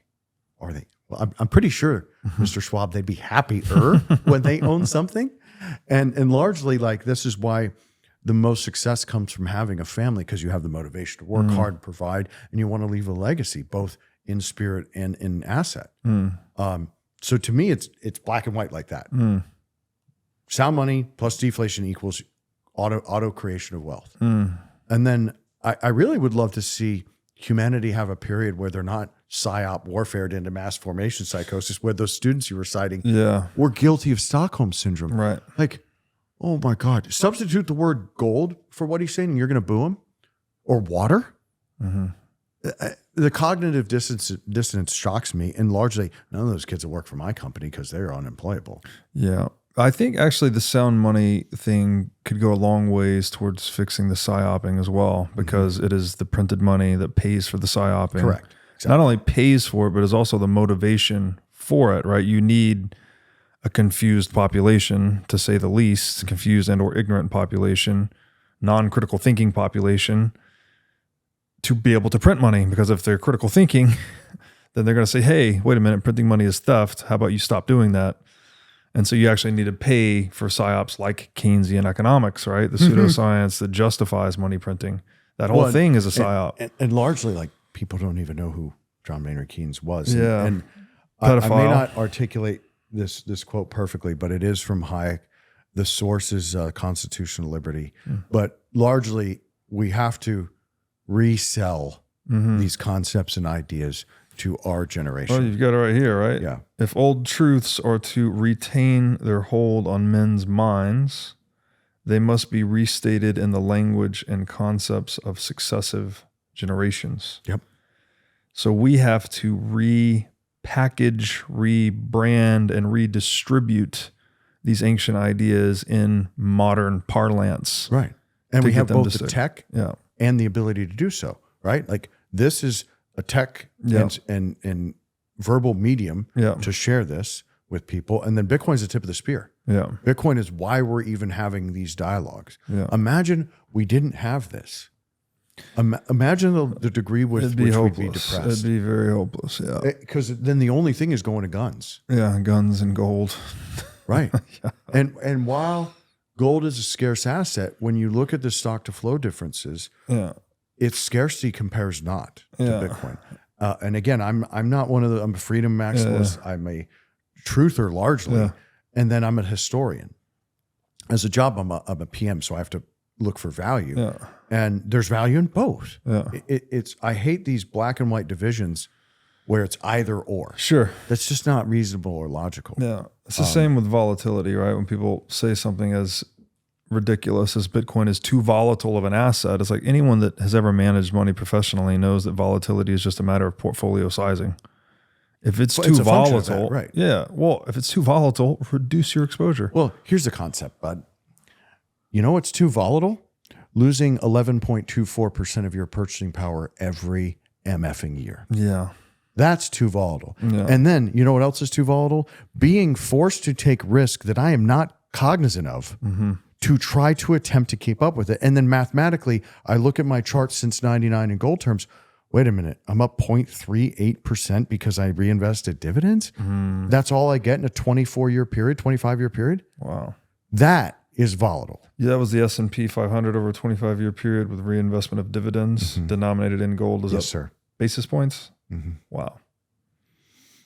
So this is an illusion, right? People are deceived largely, by this all of this. fiat illusion. I call this a cognitive optical illusion, where people see nominal value number go up, they think they're getting richer. But that is, as Henry Hazlitt said, there's the seen, and then the unseen is the diminishment of purchasing power per unit. So they need to denominate their portfolio in gold or stake or something else that matters. Yeah. It's so obvious when you break it down like that. But I think, how people could get like a couple different versions of this. Like there was a debate with Schiff and Rubini and was it Eric and Anthony that Zero Hedge had on. And, largely Scaramucci and Voorhees were articulate, both compassionate and passionate, reasonable and logical. Then while I do like Peter, and he's been a great advocate long-term for exactly what we're advocating for here, it's not an either or discussion. Yeah. And I think largely if people just can source some other lexicon that they can ascribe to, whatever vector you can to go, hey, freedom's better, liberty's better. And then ask yourself, do you want to conquer your neighbor? Right. Probably not. All right. Who can we listen to that's going to help us on our path? Like you've been a great advocate for Bitcoin, for freedom, and largely to expose the fraud that is all of the subsequent after effects of central banking. And Matthias Desmond, that was a great one to go over. And then Malone was great, right? All of that stems from central banking. Yeah. We literally have a medical industry that was converted to allopathic medicine. Does anybody know what the word allopathic means? I'm not a freaking physician, but I know that that's not good for me. And then largely all the pharma stuff's, what is it made of? Petroleum. Wait, I mean oil? So I think, again, going back to that, getting rid of that centralized evil, all this other stuff naturally fixes itself. Yeah. Fiat money, fiat food, fiat medicine, fiat education. It is all fiat. It is. I mean, that's a great, I'm fiat food. That's hilarious. That's sad. Oh, we're going to 3D print meat. Eat the bugs, Robert. So the book Inventing the Individual for me was very emphatic about the importance of Christ in creating the individual as the primary social unit in our legal codes and our moral codes, et cetera. And that's something that the Bitcoin rabbit hole led me into. This isn't a very clear segue from what we were talking about earlier, but we had a conversation offline. But it's all correlated. Yeah, about individualism versus collectivism, which I don't like collectivism because that's too nice of a word. Sounds like we're all just collecting things together. I like coercivism because it involves coercion. Like it's unavoidably coercive, whereas individualism is just about life, liberty, property. When you think about it, though, like coercion is the right word because what is it really? It's communist. Yeah. Right. And they've, even in modern times, which this has just been reiterated and recycled, they've convinced people that, communal assets, labor, not capital. Right. But what is it really? It's coercion. It's not communal. It's not social. Marx said it, right? That it's the abolition of private property so that individuals don't own anything, that you can't delay gratification and accumulate wealth for yourself.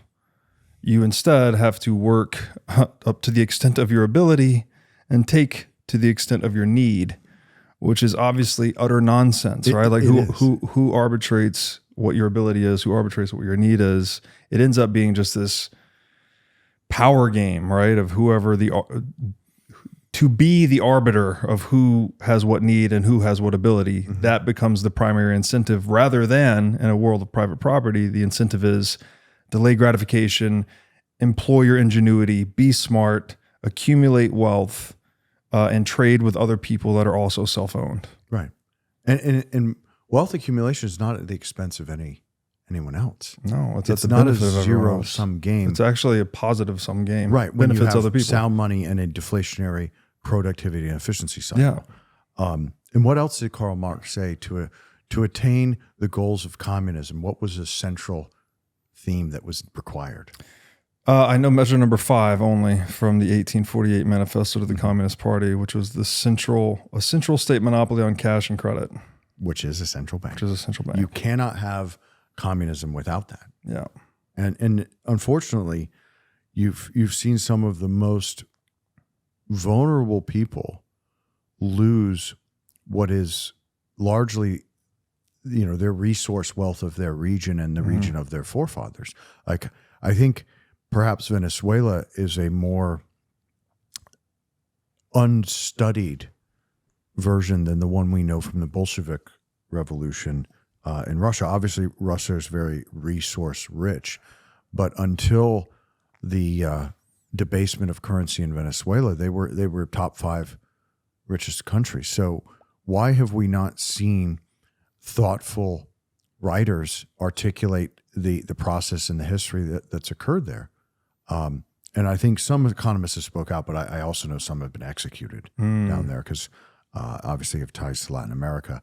But I'd really love to know if the exact steps that were followed in other communist debacles were laid out again by central banks and globalists to destroy wealth. And then you look at why they even attack so-called emerging economies. If you keep the poor people poor and steal their resources, you have the ability to feed this beast around the planet. And those people largely, like if you forced all these UCLA and Columbia kids to go live where there's no power, no water, no cell phone, they're going to turn into freedom maximalists, right? Of course. Right? And the problem is they have to do it slowly Right. in the West, whereas in South America and specifically Africa, just my heart breaks for Africa. These people are not even allowed to have a voice. And because they've not had the level of comfort and convenience that the West has had, they don't know really what they're missing. Right. And then the news and the facts of those regions are not even told to us properly. Yeah.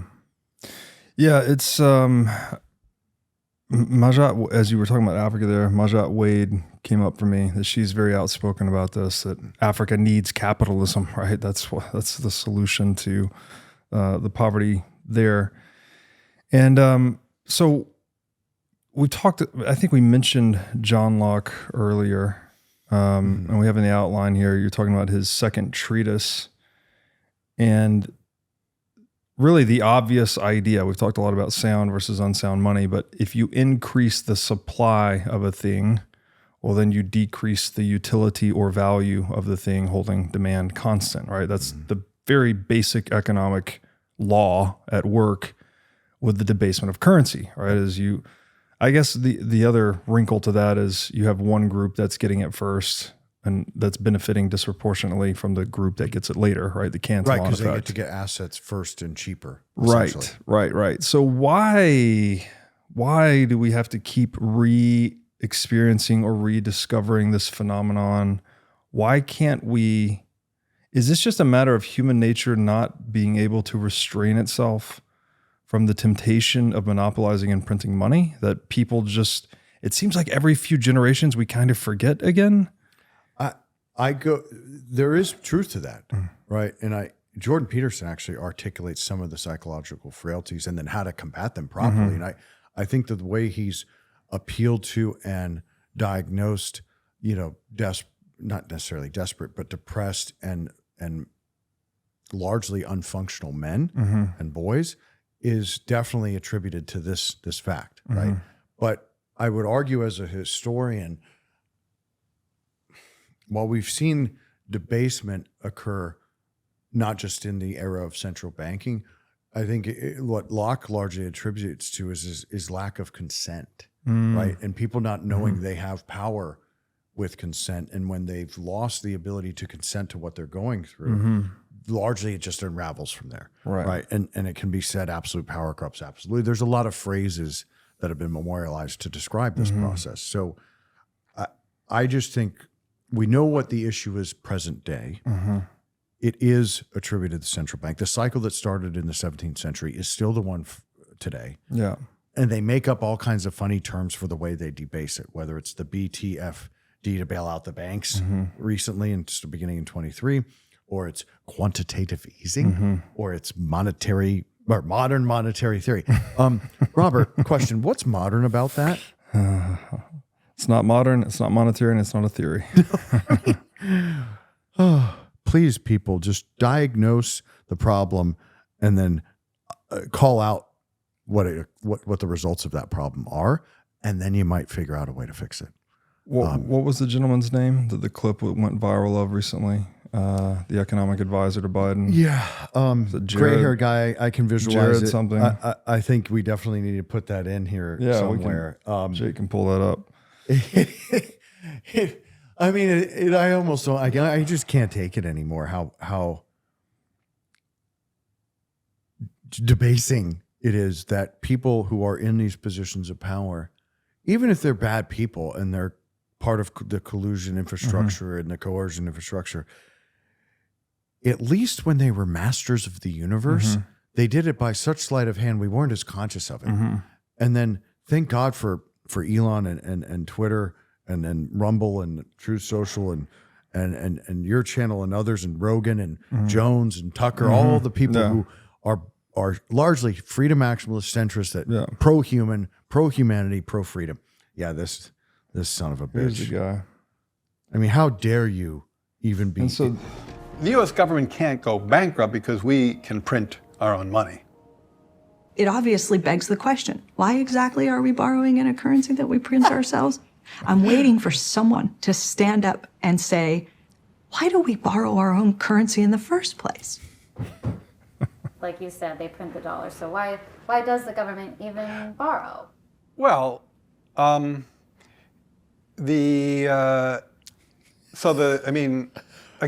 some of this stuff gets, some of the language that some of the language and concepts are just confusing. I mean, the government definitely prints money, and it definitely lends that money, which is why the government definitely prints money, and then it lends that money by selling bonds.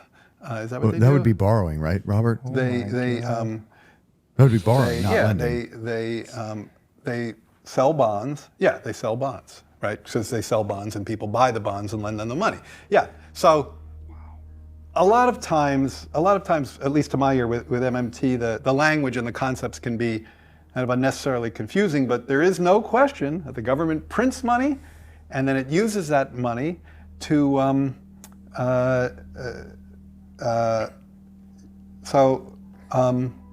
yeah, I guess I'm just, I can't really talk. I don't get it. I don't know what they're talking about. Like, because it's like the government clearly prints money. It does it all the time, and it clearly borrows. Otherwise, we wouldn't be having this debt and deficit conversation. So I don't think there's anything confusing there. Oh my God. Kill The economic advisor to the president of the United States was that gentleman, right? I think his degree is something like music and community. He has a degree, not in economics, obviously. He has some weird, anyways, yeah, some social justice type music degree. Isn't it ironic that the so-called social justice movement could not be farthest from creating justice? Yeah, it's institutionalized. It's a social injustice. Yeah, of course. So, I mean, the fact that we have, I don't know, we've debased our understanding of economic reality to such an extent that we think that printing money can actually create real economic goods for real humans. And you see, I even see, the other thing I saw was people like Jon Stewart, right? He seems like he's trying to actually think through this thing. And he's saying, well, if we can just print money, why don't we print the $10 trillion coin, send it to China, pay off our debts, and we're done and get back to work? It's like, people are mistaking the menu for the food, right? The money is not the goods. The money is a representation of the goods that we use to mathematically understand them and trade them and measure them. But it is not measure technically, to price them. but it is not the goods themselves, right? We cannot print goods into existence. Real goods require work to produce. Yet this obvious economic reality seems to be lost on the world, up to and including the economic advisor to the president, who has a bachelor's degree in music from the Manhattan School of Music. Well, you would think he'd be smarter because music understanding includes mathematics, right? Yeah. Oh my God. Oh, and he rips at jazz? Come on, Jared, be better. He has a Master of Social Work from Hunter College, as well as a DSW in Social Welfare from Columbia University. And Oh my God, that was fun. hope that makes it in the video.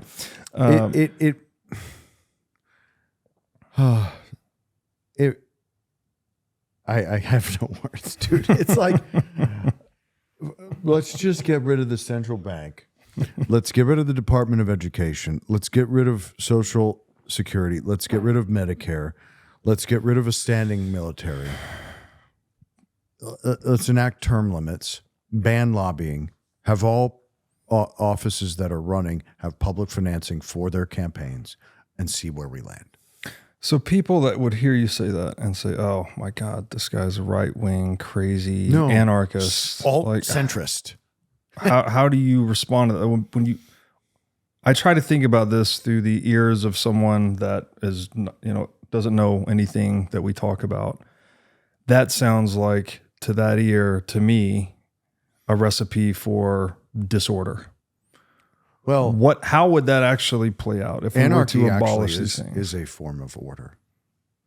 So higher consciousness order, because it is more individualistic.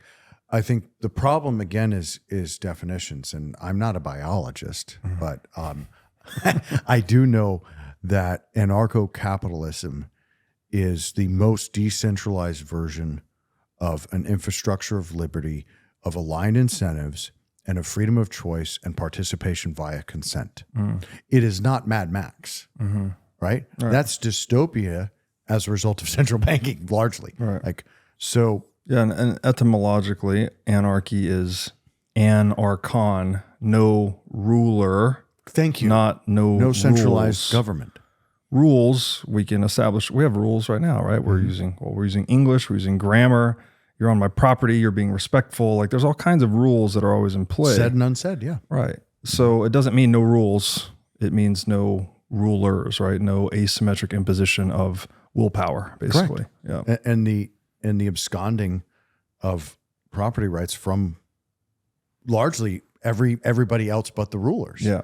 I mean, the rules for thee and not for me, right? You can see that division politically now, where one party gets to do whatever they want, break all kinds of laws. I mean, I hate politicians. I don't like even talking about this. So let's try and keep this phrasing brief. Sure. Russiagate thing was a complete and utter hoax. They all perjured themselves. They committed racketeering et al. I'm not a lawyer, so I'm not going to describe it all perfectly. And no one gets fined for libel, defamation, etc. There's literally zero consequence to it. I'm not even sure what the Russiagate thing is, to be completely honest. Well, is they the just pipeline? Huh? What is Russiagate? Oh, well, yeah. It's the Trump hoax that he was a Russian agent and he colluded with Russia. Oh, okay. Right? Which Comey. This shows you how much I pay attention to politics. I mean, I despise it. I'm forced to pay attention because of the economic impact and geopolitical impact of buffoonery. I think one of our biggest problems outside of central banking is largely having the most inept morons running the planet ever in mankind's history. Even when you look like a Karl Marx, I despise his ideologies. I despise his philosophies. He's a greedy, insecure, masochistic psychopath. However, he was a hell of an eloquent writer who was obviously fairly bright, which I can respect. This is just utter idiocracy. I mean, it's like the movie was created as pre-programming to where we're at now. But I think your overarching point was how did we let something so obvious pollute and corrupt what we innately and instinctively know to be true? Yeah. Right. And there's this strange override, right? That we property is something that's so fundamental. And again, back to the 2-year-old and the bees, right? It's very natural to social animals to establish ownership or territory over certain scarce means or assets. Those are the means for survival. Of course, you defend them and you take care of them. You want to have a relationship, an exclusive relationship with them, the things that sustain your life, right? This gets to that Rand quote, which I can never recite from memory, but she basically said that it has to do with property rights and the right to life. That the right to life is the only human right, and that private property rights are their only implementation, because property rights are the means by which man sustains his life. His right to life, yeah. His right to life. And if man cannot sustain his life, the right to life is the source of all rights, and the right to property is their only implementation. Without property rights, no other rights are possible. Since man has to sustain his life by his own effort, the man who has no right to the product of his effort has no means to sustain his life. Right. But pretty straightforward. You were saying how I articulated or the embodiment of what she said. Oh, it sounds alt-right and blah, blah, blah, and dystopian. When very logically, if you do not have the rights to your land, that means you can be killed and it be taken from you, right? Well, how do you sustain your life if you can be killed for your land? Like, it's unreal. And of course, then the other side would say, well, you have that threat anyways, but it's greatly minimized when everybody agrees that everybody has property rights. This is natural law. Yeah. And there's that, wolves embody it extraordinarily well, even swans to an extent, where they mate for life in native territories. Gators, same thing. We're here in Florida, right? The mama gator, if you're near her property, which is housing her eggs, she's going to kill you. Yeah. Right. It's so obvious because of its repetition throughout all of nature in the various hierarchies, whether it's producer to apex predator, that wouldn't we just be included in that as well? And isn't it all, so that is the game though, right? Is it, okay, so we humans, the rational animal, we took territoriality, which is natural to all social animals or most social animals, and we institutionalized it in this form called private property. That's very useful, right? Because now we can have abstractions like money and securities, right? We can trade with higher intensity. We can increase the division of labor. We can increase productivity, standards of living, et cetera. But then because of that abstraction, you can kind of do the man in the middle attack, right? You can get people to confuse the money for the goods, the menu for the food type of thing. And then you can create a system in which, well, we print money, for instance. And the people that are using the money might think that's a good thing if you can indoctrinate them with a pseudoscience called Keynesian economics, and that would blind them to the reality that their purchasing power is being stolen. So it's almost like we've lost. The game is still about property, right? These games are being played so that those in positions of power or with the ability to deceive others are extracting property from those who don't understand the game. And this is why I often say this phrase. This is that diatribe. When it comes to money, if you don't understand the game being played, then you are the game being played. That's how I try to say the whole thing. Nothing's free. If it's being sold to you as being free, you're the product. Bingo. And then what did Henry Ford say? If the product's free, you're the product. 90 years ago at this point. If the public knew the truth of the banking system, there'd be a revolution tomorrow. And I'm not, that's not verbatim. That's basically, But that's the gist of it. And, what I think their debasement of the social construct has achieved is what I articulated, which is very simplistic to understand. They seem to take you don't care about the poor, or you're not empathetic, you're not sympathetic. Actually, it's being the most sympathetic to have these positions because it's enshrining and protecting values and rights that should permeate all of society. Yes. And it's bottom up. Yeah. So I think the success with which the offshoots of central banking, like the propagandists, largely you read Saul Alinsky, you look at Kissinger, this has been masterminded phenomenally. Yeah. Whether it's the MK Ultra stuff or the controlling of all media manipulating of language, and then they've lost etymology, which is the history of words, which you also articulated. So, okay, good job, guys. You're successful.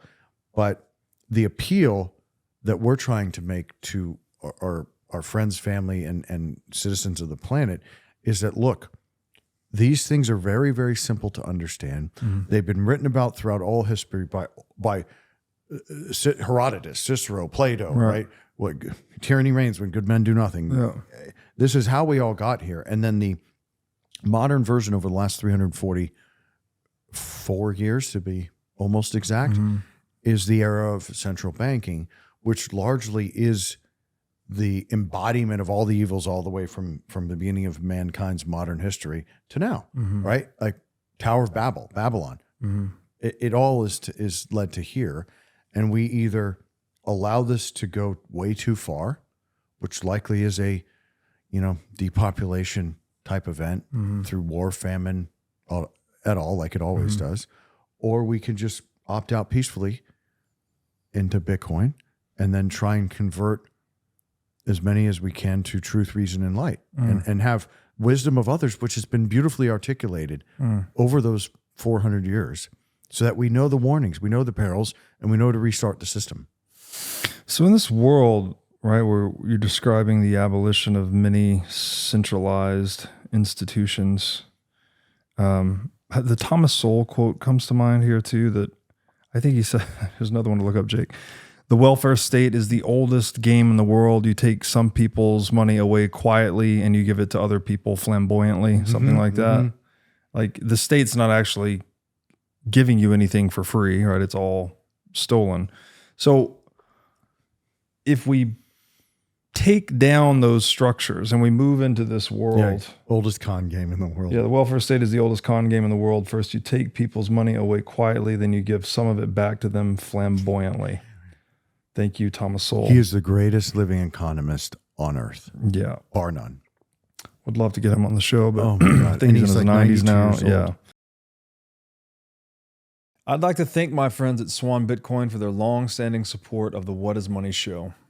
Swan's mission is to help millions of people get into Bitcoin, so they built the best solution to set up recurring Bitcoin buys and automatic withdrawals into cold storage. With the Swan app, it takes just 2 minutes to sign up and start buying Bitcoin. If you're a new customer, you get $10 in free Bitcoin for signing up, and the first $10,000 of Bitcoin you buy incurs 0 fees. If you're an existing Swan customer, then the next $10,000 of Bitcoin you buy now incurs 0 fees. So if you love to recommend Bitcoin to friends and family, then Swan is the best place to start. So go to swanbitcoin.com/breedlove to get started today. Again, that's swanbitcoin.com/breedlove. Are you sick of being robbed by politicians through inflation and endless money printing? If so, you need to be at Bitcoin 2024 in Nashville, Tennessee on July 25th through 27th. As the largest Bitcoin and Fintech conference in the world, Bitcoin 2024 stands as a beacon of monetary freedom, a glimmer of hope amongst a darkening macroeconomic backdrop. Top speakers, companies, and thought leaders from across the industry will convene in Nashville to look ahead to the next year and beyond. I will be there, and Bitcoin conferences like this have become my favorite place to socialize since becoming a Bitcoiner. Ticket prices will increase soon. Get your tickets now and secure your spot at this game-changing event. So go to b.tc/conference and use discount code BREEDLOVE to sign up for the Bitcoin 2024 conference. Again, that's b.tc/conference, discount code BREEDLOVE. Okay, so in this world where I think the counter argument would be, well, what about our protective structures, right? What's going to organize society? What about the roads, right? You always hear this trope against libertarianism. Did they have roads before central banks? No? Or yes. So how do we, this world kind of presupposes a lot of competent, capable individuals that are I don't know, educated with a deep understanding of property rights. They're adequately armed. They're competent enough to take care of themselves and form long-term cooperative trading relationships with other similarly self-owned adults. But doesn't seem like we have a lot of that. We may have diluted our gene stock a little bit during the central banking era. So how do we transition from here to there? So part of it is definitely education, right? But to your point, we can attribute to the debasement of currency and central banking and the apparatus around that. But then the very real timeless quote from John Adams, "You get the government you deserve," right? And that he described what the United States Constitution was set up to govern. And it's a certain type of people it was set up to govern. So I think the first would be maybe debunking a lot of the propaganda that leads people to anchor as a result of fear and manipulation to what you say, oh, roads, oh, education. Well, okay. So Department of Education started I think the 50s. It only went downhill, test scores. Okay. The EPA, only downhill. Environment's only degraded. They haven't done shit. SEC, even worse. No fraud, no awfulness, no investor protection, only gone downhill. Every single mathematical statistical representation to show correlation and direct cause, both and indirect cause, can be visualized in the data for anybody to understand if they just give it a look, right? Military industrial complex. See Eisenhower's speech regarding what he was warning about. And then look today. Hey, does anybody want to send money to Israel and Ukraine and Taiwan? What does the common American benefit from that? No, none of the constituents of this country support the bombing of women and children for the enrichment of the globalists, right? What happened? This is a couple weeks ago. We voted by way of our representation in Washington for it. I mean, these people they legally, right, are supposed to work for us, but they clearly do not. So I think that we have to recognize that the construct of the republic has been broken. And so we educate and show why all this bureaucracy creates fraud, waste, and abuse, does not result in anything good. Look at our infrastructure. They did an infrastructure bill how many years ago? Do you see beautiful new roads and buildings? And largely the psychosis that's inflicted upon humanity is to de-beautify architecture, to not have efficient roads, right? To oppress people in hour-and-a-half long commutes that are only 20 miles, right? This is all part and parcel to this same core frickin' issue. And I can't speak to why it's so obvious to you and I, but I'm here pleading with people to underwrite this, do some homework, because you're only going to get more confident, you're only going to get more secure, and mainly you won't be afraid. Because that is how they low frequency weaponize everything against you. When you are afraid, you know the prefrontal cortex doesn't work. You calcify the hell out of your pineal gland. And I don't know another way to do it, because you know better than most what is money. Money is time preference and a tradable representation of labor via how we value time preference, which is via consent. Yeah. That's a great, okay, so that ties us back into John Locke, right? Because he said something to the effect, his description of property is that we mix our labor with the features of nature, something like that, right? And in appropriating previously unused natural resources and combining it with our labor, we infuse our self-ownership into the natural world, and it becomes our property. And then you mentioned time preference, right? That is the ratio at which we value the future relative to the present. Correct. This is quantified by the natural interest rate. This is typically called the price of money, but it really applies to all goods. Right. Because all you're doing when you're it's the price that's controlled by central banks, right? So we think we have free markets, but it's like anywhere you have a centrally set interest rate, you don't have a free market. No, it's actually the very definition of the opposite of a free market. This is where we get into a little bit of complexity, because John Locke was such a great thinker that he influenced, obviously, the forefathers of America that largely cited him and Adam Smith for how they were able to conceptualize both rebelling and the Constitution. James Madison attributed it, so did Thomas Jefferson. I think how he describes it is the first modality of really and recognition that the common people of Scotland and England could relate to. They know that, hey, wait a minute. Again, it was a 22% reduction in purchasing power that fired up everybody, and it was a coinage crisis. But they were conscious enough and aware enough so that this simple articulation from John resonated with everyone immediately. And then he was brought in to consult to the king to resolve this. And I just, the lessons we need to take away from that is that the resolution and solving is right there. Like, this isn't a one-way dystopian track. This isn't the loss of humanity's control over itself and control of its fate. Right here, you had a resolution.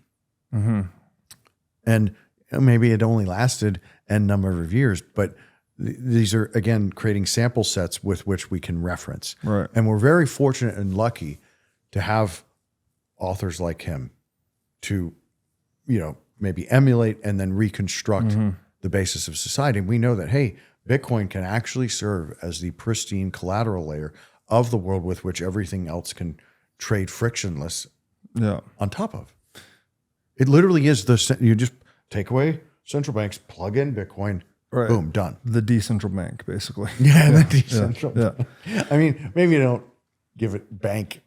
I think collateral is a better. I think Safedine a better word, because it's like if the coin is like, let's put you and I, 1690. We got this coin.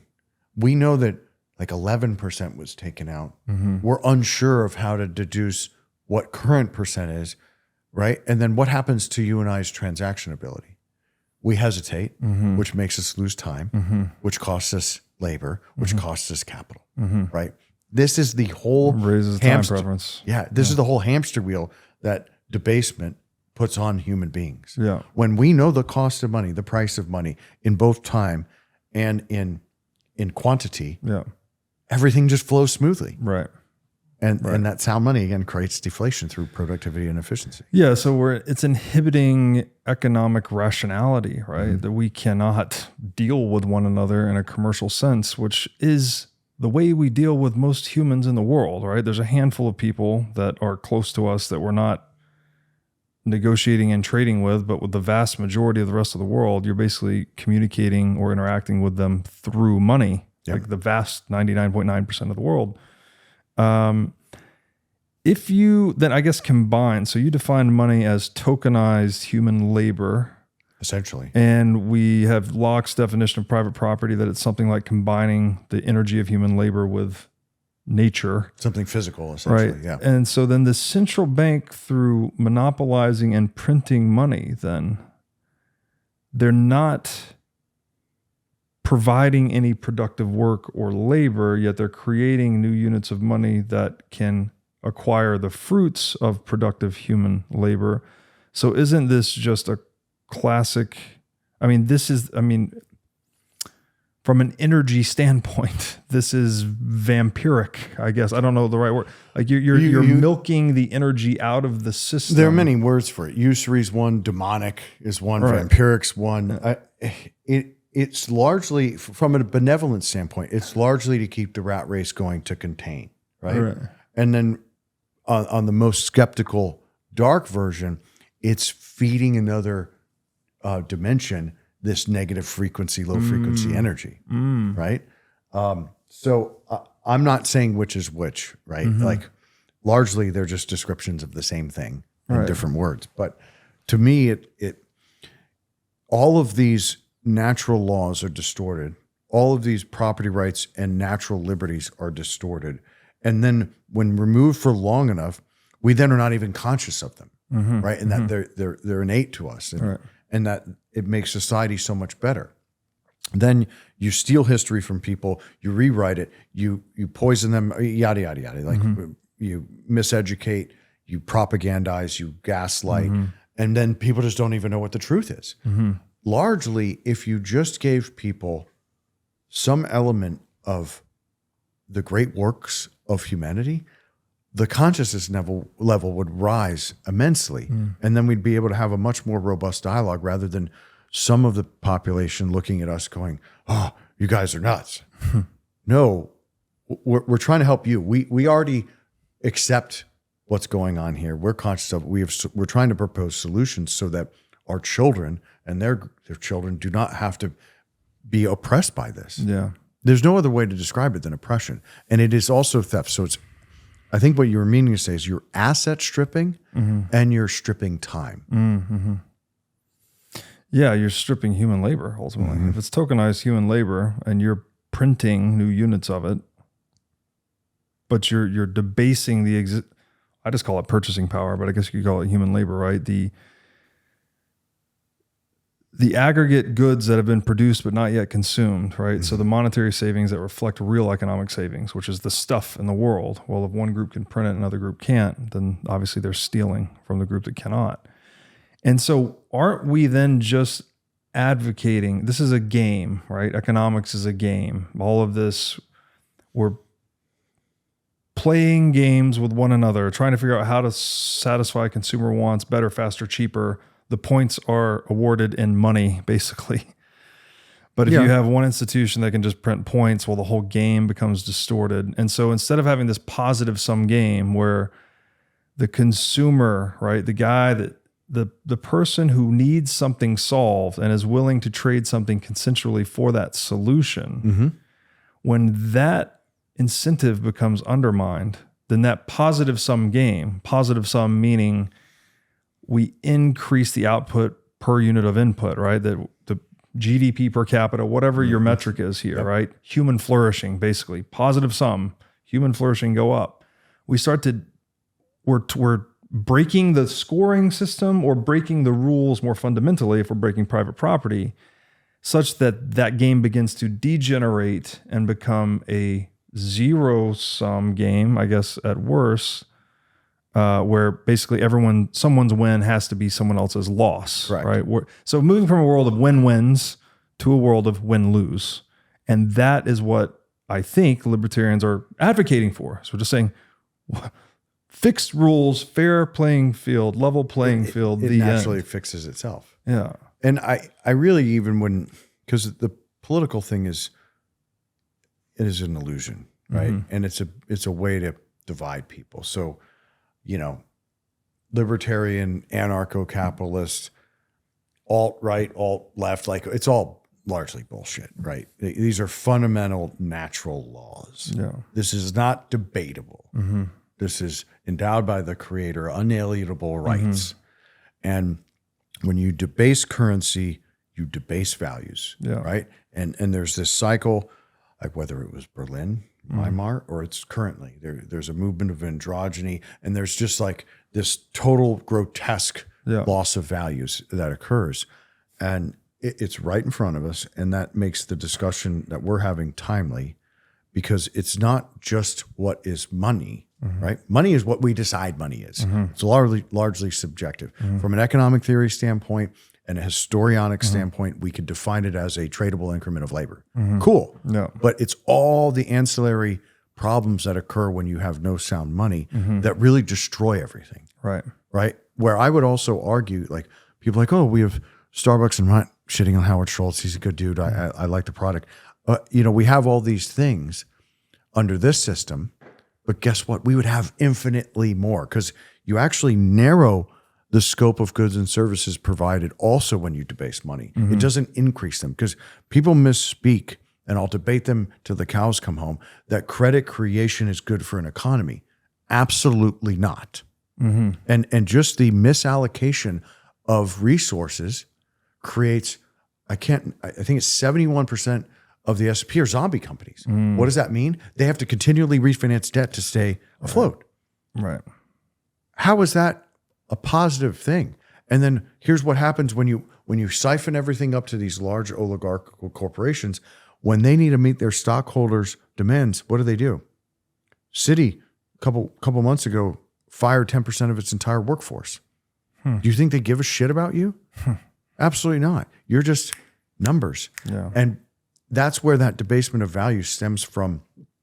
Central banks eliminating natural law, eliminating property rights, and making no cohesive owner and employee relationship. Like Henry Ford, actually, if as bad as he may or may not have been, we got the assembly line, the 5-day work week because of him.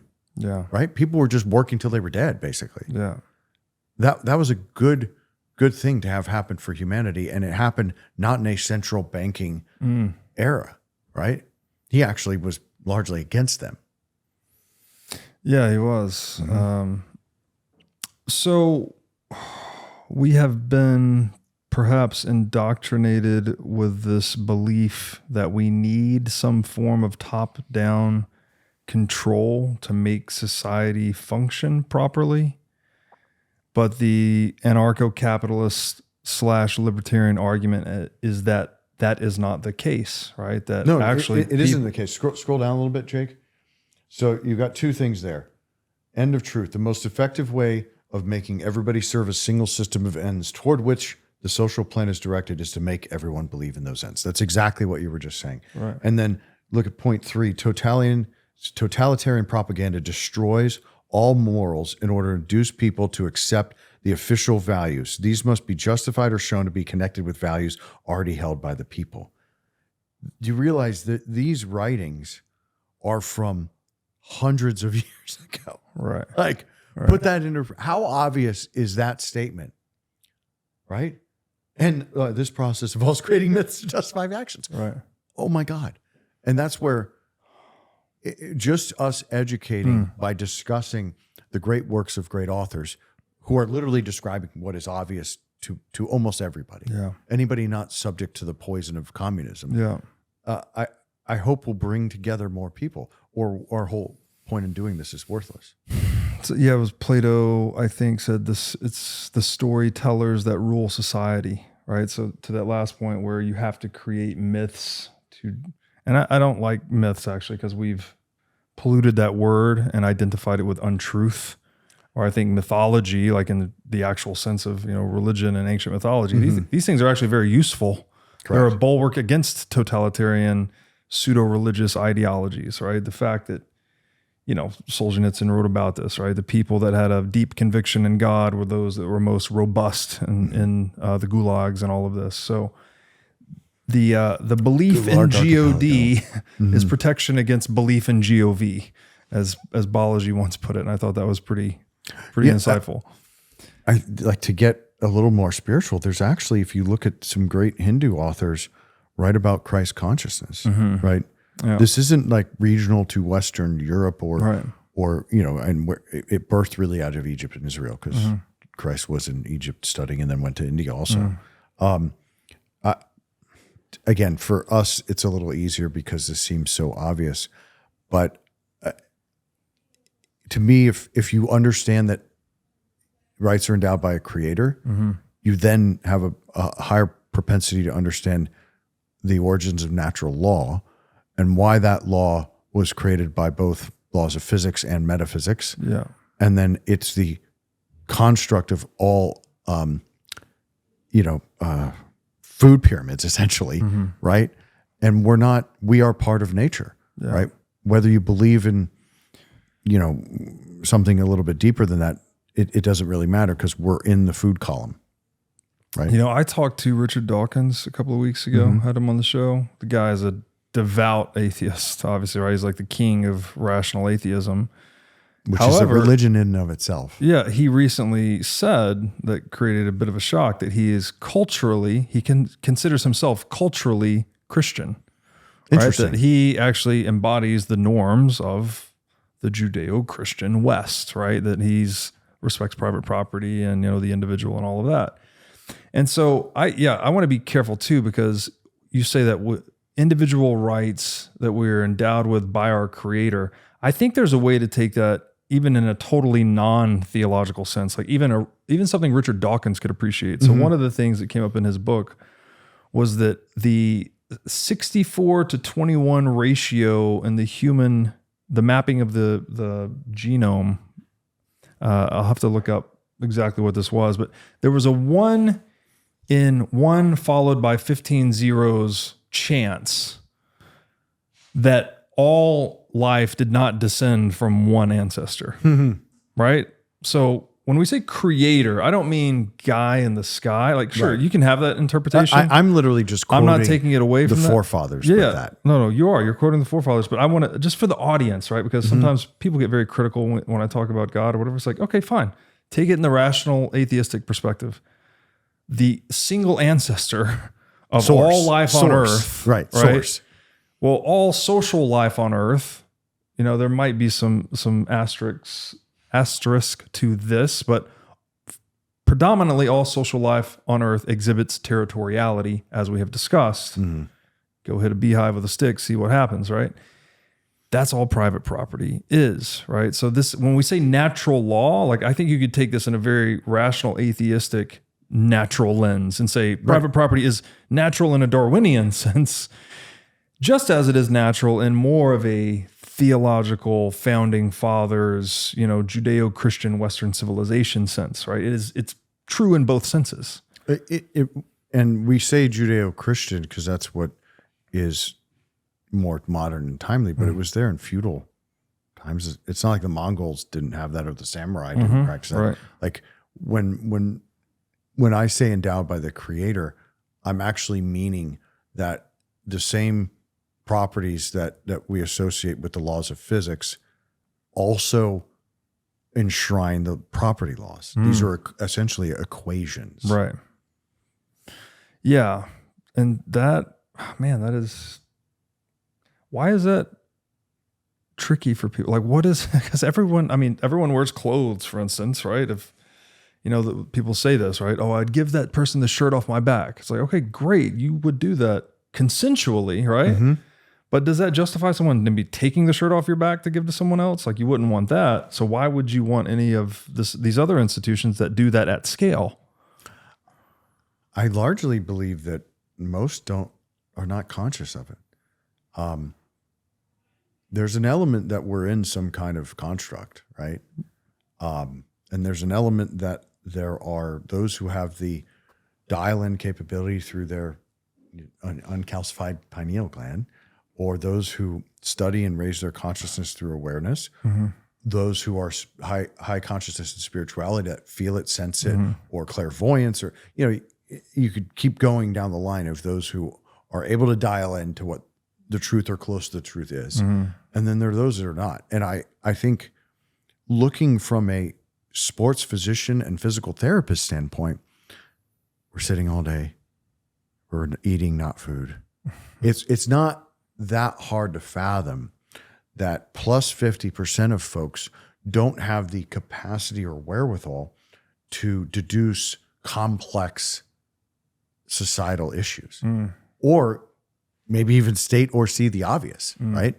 And I've always largely stayed away from sugars and processed food, largely stayed away from pharmaceuticals. So maybe for myself, it's easier to comprehend and grasp. But like you mentioned quite a bit earlier, is I was fully bought in and led down the right path by one history teacher I had at an undergrad school that then I read everything after that. And I think Aldous Huxley, who said one thing we learn from history is that we don't learn from history, is right to a degree. But I also think that it is very probable that if you learn history, you'll at least understand more than if you didn't, which then would maybe make you more conscious, which then make you understand how to provide solutions, which would also transcend into teaching your children better and being kinder to your neighbors. Well, poof, we've just increased the betterment of society by 50%.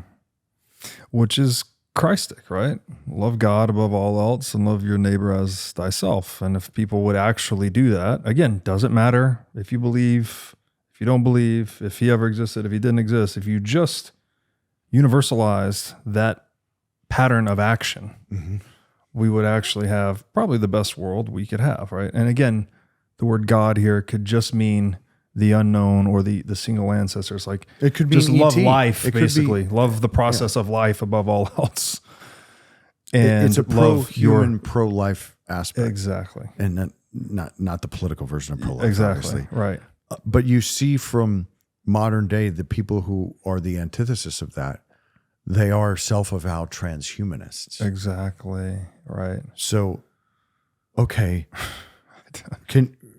Chris, can you define that for me? Well, largely it looks like to me some kind of Luciferian nightmare. Yeah. But I think if you look at the etymology behind it, it's transitioning away from humanity. Well, yeah. Is what they mean. Yeah. And then transition away from nature and God, etc. Really, this is like the last stand Yeah. that we're seeing with this version of humanity. Yeah. And we either buckle up and join together, face this without fear, do the best we can to course correct, or they're going to be right. Yeah. And I don't mean that from a threatening or doomsday standpoint. It's just they've won so many corners, right? Like, okay, 62% of all residential homes are owned by corporations. Probably not a good thing. All right, they've printed, while we've been alive, $35 MFing trillion. Crazy. Guess what? It's never going to be paid back. Why does it even exist? To enslave. Mm-hmm. The purpose of debt is to enslave. Yeah. And largely, I feel the clock is ticking. And then I think it was on both Rogan and Tucker that Brett Weinstein articulated both the timeliness of this, the brevity of the situation, and arguably, I don't want to put words in his mouth, but pleaded with largely the American and global society to get with their neighbors, love their neighbors, and face this enemy. Yeah. Yeah, it is the battle of our time. And It's the last battle, actually. yeah, and the transhumanism thing, like, and we've talked about it offline earlier, but I don't know where the quote comes from, but the way of the warrior is the resolute acceptance of death. And this, I get very deep intonations of fear and cowardice from this transhumanist nonsense, right? Or even maybe deception, right? Maybe you're going to convince people that they should plug into the machine and upload their consciousness to the cloud or whatever the thing is, right? To get them in the pod eating the bugs. First off, anybody who knows anything knows that that's not impossible. Like this whole pseudo AI bullshit is just a delusion. Yeah. There's no sentient computers. LLMs are natural language processing repackaged in a, BS. I don't want to diatribe or divert to that, but largely this evil comes from their hubris and insecurity, right? And what they're trying to do is make you feel further unworthy, further oppressed, further debased, further depressed, so that they could wield whatever other agenda is going to be convenient for them. I personally do not believe, but I do not have objective evidence that you can download your consciousness to a microchip. That's insane. We have spirit, we have soul. Possibly we can reincarnate. Possibly we can elevate to another dimension, whether that's heaven, nirvana. I'm not here to decide that. But there's no way we're going to have this interface that they're describing. And I think it's purposeful propaganda to harm our own psychology. Yeah. So the fear then, this is the point, right? To keep people afraid. I mean, the way I see it, the greatest threats to a state or any centralized power would be people capable of critical thinking, and then people that are unified, right? If they're unified, then you mentioned the numbers earlier, right? There's 8 billion of us and 30,000 of them, or whatever it may be. Like once the many are united, well, then they so vastly outnumber the few tyrants that it's not even a competition at that point. And now the tyrants are largely incompetent buffoons. Right. But the unification requires some critical thinking and orienting principle. So like, is this where, I don't know, is this why Bitcoin is such an existential necessity? Because like we need something to unify within or under? And Bitcoin's kind of like this non-national national identity or international identity, it's something pretty- like that. Well, let me say it differently.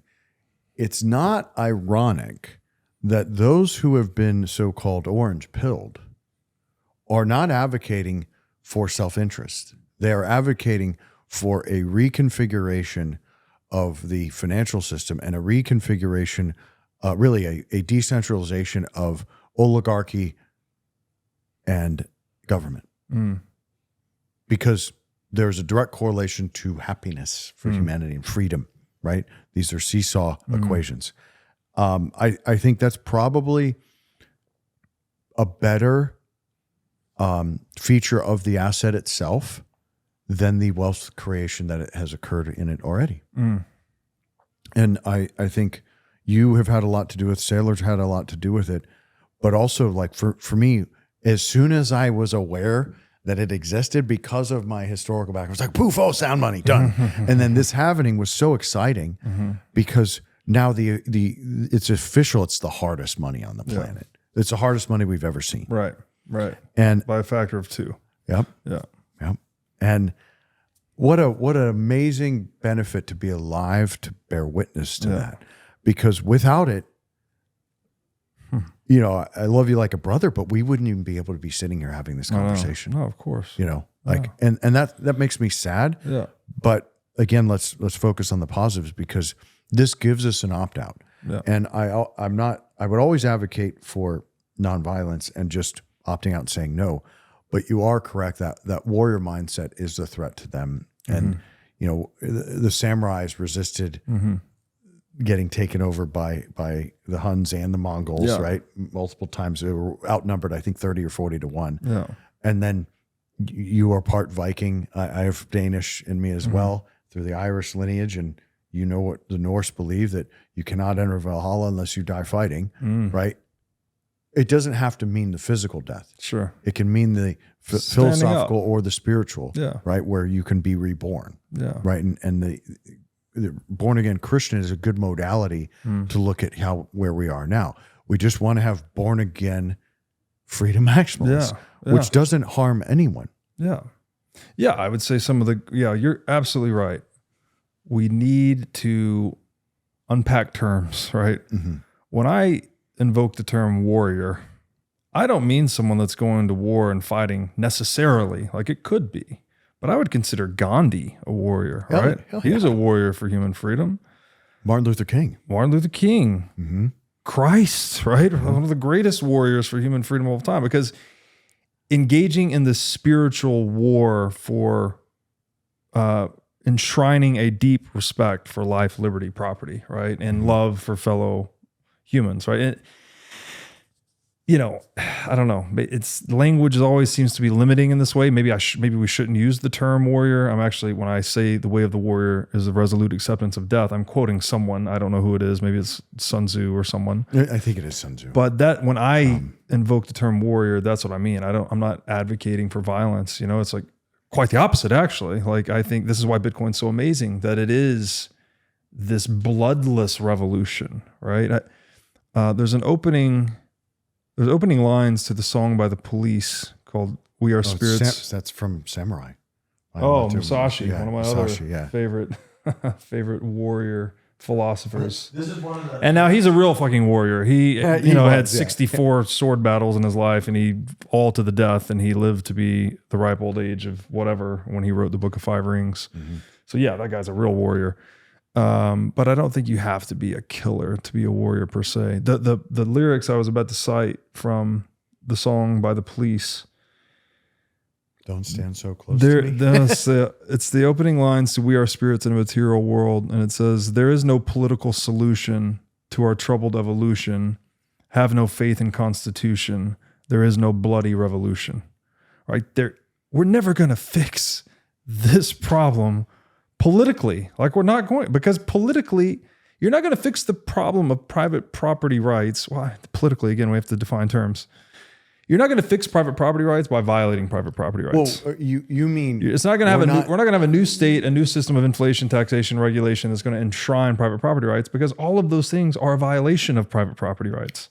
What we need is a technological solution that makes private property rights very difficult to violate in the first place, and then have political systems coalesce around that or atop that. And that's what I think us Bitcoiners are advocating for. Like, That's where the collateral comes in. Yeah. It's not just the financial collateral. It's the philosophical, political, and spiritual collateral to do exactly what you just mentioned. Right. And I think what the phrase you were looking for is, we're not going to vote our way out of this. no, of course not. Right. So Yeah. how we have to do that, and Hayek even mentioned this in the Constitution of Liberty, we have to relitigate, relearn the great works of all time. Focus on the societal contract, focus on what makes men and women and children most free, and then you can then apply from there, because I am a conservationist, right? Environmentalist is a political charge term, but a conservationist.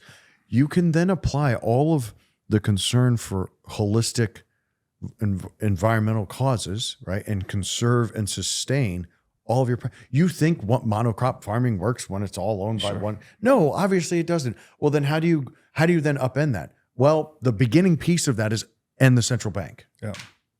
End the central bank. Small farming takes care of itself. Yeah. And my concern right here is those motherfuckers knew that, and that in the Great Depression, we had hundreds of thousands of small farms in this country, and people did not starve. Right now, we have that again. People are going to starve. Yeah. And that's why, like, the hour's late, the message is important, and seeing this sort of divide and conquer thing really, really get to another apex is just disturbing and disgusting. And I it's going to sound cheesy, but I want everybody to be kinder to one another, be more communal. Yeah. And those who have prepared, like we have, be ready to share and advocate for more people to non-violently, be reactive. Yeah. But we have to have this discussion. This is what's so difficult, I think, about talking about this vision for human social organization, because we are representing this as though we're on the moral high ground, right? Individual life, liberty, property. But you're competing with communists, right, on the extreme other end that are saying the same thing, right? It's even built into the term. But they're really not. They're just lying. I know, but even you say there, like, you want people to be more communal. They hijack that language and insert it straight into the term. Correct. Communist sounds better than individualist. This sounds selfish. And I think people just don't go a layer deeper than the word itself sometimes. And they just say, you know what? Communism sounds better to me. And that's a problem. Like, how do we, I don't know, invite people into the rabbit hole of deeper, more critical thinking to actually examine these isms with a more skeptical eye, such that they can get closer to truth rather than just latching onto the I thing think that it's sounds pull better. them out of the rabbit hole of collusion, corruption, coercion, and bring them to the light, right? That was a very masterful, simplistic delineation between the two and how they've absconded with terms and definitions, right? Yeah. Same with liberal, as you mentioned earlier. Yeah. Like, nomenclature doesn't matter. Principles Action matter matters. And solutions matter. Like, yeah. that's why I really, as a younger man, like the so-called doomsday or economist guys, the end of the world, there's going to be crash this, crash that forever. They never provided largely solutions. And now we do have a solution. And it's not just theory. It's $1.6 trillion all by itself, despite everything being against it, despite having choke point 3.0. And that should serve as a basis to continue to inspire and educate. You can't paint a picture of doom and get people to act. Right. Right. And that's why we want to identify our enemy, source what that enemy has done to harm us, and then find solutions and modes and methods to go at it and correct. As you said earlier, the enemy is unsound money. The solution mode would I'd be be more specific. The enemy is central banks. central banking. There is no unsound money without central banks. That's right. Or That's true, because the free market selects sound money naturally, right? Right. It's like, wait, does the fish want to eat a plastic shrimp Right. or a real shrimp? Right. Given the choice to be able to identify the difference, Yeah. it's going to eat the real shrimp. Right. That's kind of how the situation of humanity is now.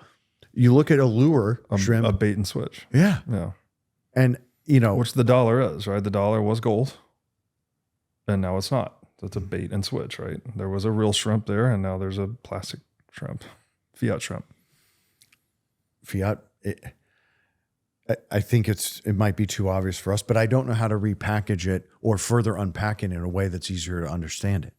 It's like the Impossible Burger. Okay, I'm bleeding heart too. I don't want to slaughter animals in a non-sustainable, horrible way where they're traumatized and have a lot of pain. Duh. Yeah. But that doesn't mean red meat isn't the healthiest thing to possibly eat if it's not full of chemicals and GMOs, right? Grass-fed. It's asinine we even need to call cows grass-fed. Yeah. That's what they fucking eat. Like, how pathetic have we gotten? We need to identify grass-fed beef and charge a premium for it because we're that messed up. But all of these are just representations of debasement, right? Debased food, debased currency, and the source throughout all of history is that. So one of my favorite definitions, this is something I've been thinking about a lot lately. I think it's Heidegger, the definition of spirit. We could look this one up, Jake. The I that is in we and the we that is in I. So when you describe this debasement that occurs in the money, propagating into the debasement of food and education and et cetera, this sounds very much like a spiritual phenomenon to me, right? It's a pattern that's echoing through multiple substrates. Mm-hmm. So is this, I mean, I guess, do you agree with that definition, first of all? And then is this a spiritual war? Again, war in the sense that we mentioned earlier, right? Not necessarily violent, but something more like good versus evil. I'm just a humble quantitative portfolio manager who happened to have a pretty successful startup that I co-founded. So far be it for me to act like I could claim. However, my personal view and what I have learned through, being exposed to nature at its most beautiful, whether it's surfing, 40-foot waves, scuba diving in Fiji with beautiful coral reefs, canoeing through the springs of Florida. We have all this magic around us. Mm-hmm. Life is magic. Mm-hmm. And then studying like the path of yogi, studying finance, studying history, it is nearly and virtually impossible for me to not articulate this as a spiritual problem. Mm. And that's not something I'm comfortable even unveiling, because I'm certainly not an agnostic or atheist, but I certainly would not claim I know, right? And then I very much have fear and distrust for centralized religions, because you could look at the Abrahamic religions as another mode of control for people. So I don't want to alienate people on beliefs that have been propagated on them or instilled in them. Yeah. But I just do believe this as a higher consciousness issue that elevates itself from just the physical to the spiritual. And that's where we have to restate essentially another constitution here. Yeah. One that is not just, hey, we have 13 colonies. We have largely a population that believes the same thing, has the same values, because this is a human problem. Mm-hmm. And you wouldn't want to go, oh, let's just go take over New Zealand and all the people that think like us live in New Zealand. Mm-hmm. That's not a goal that's worthy of time to try and accomplish, right? Mm-hmm. This is now the people of the world versus the control mechanism that the globalists wield. Mm. And we got one shot. And it is greatly enhanced by the existence of Bitcoin. And made possible by. So I don't think I can make a heavier statement than that. I don't think there's a better place to bring it to a close. Well, thank you for having me. Awesome. Always grateful to riff with you and try our best to be good examples. Always happy to talk to you. Always exciting to go into all of this. It's not easy to talk about. It's not always fun to talk about, but by God, I think we have to talk about it. I mean, at the very least, it's the least we could do is to try and put some light on these lessons that we have been so fortunate to inherit from our ancestors, right? That these problems, they've been perennial. We've had them time and time again, and we're going through it again. Yin and yang. Yeah. And so you can't just be a bystander. We have to take an active role in trying to guide history the right direction in whatever corner of the universe we operate in, right? And it is, regardless of your beliefs, regardless of your religious orientation, I can't imagine a way that someone could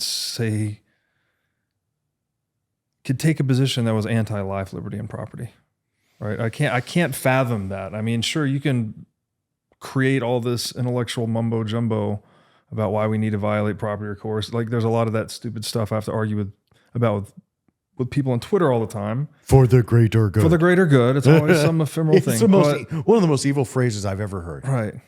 And you look throughout history, it's always, hey, lock down, shut down your business while Amazon and Walmart stay open for the greater good. Yeah. And then we could obviously have like 50 million shows on and keep going. But I think one thing we can be honored and proud of is that we're conscious of the humble effort to try and get in front of this, at least where this is the last resort before we grab swords, right?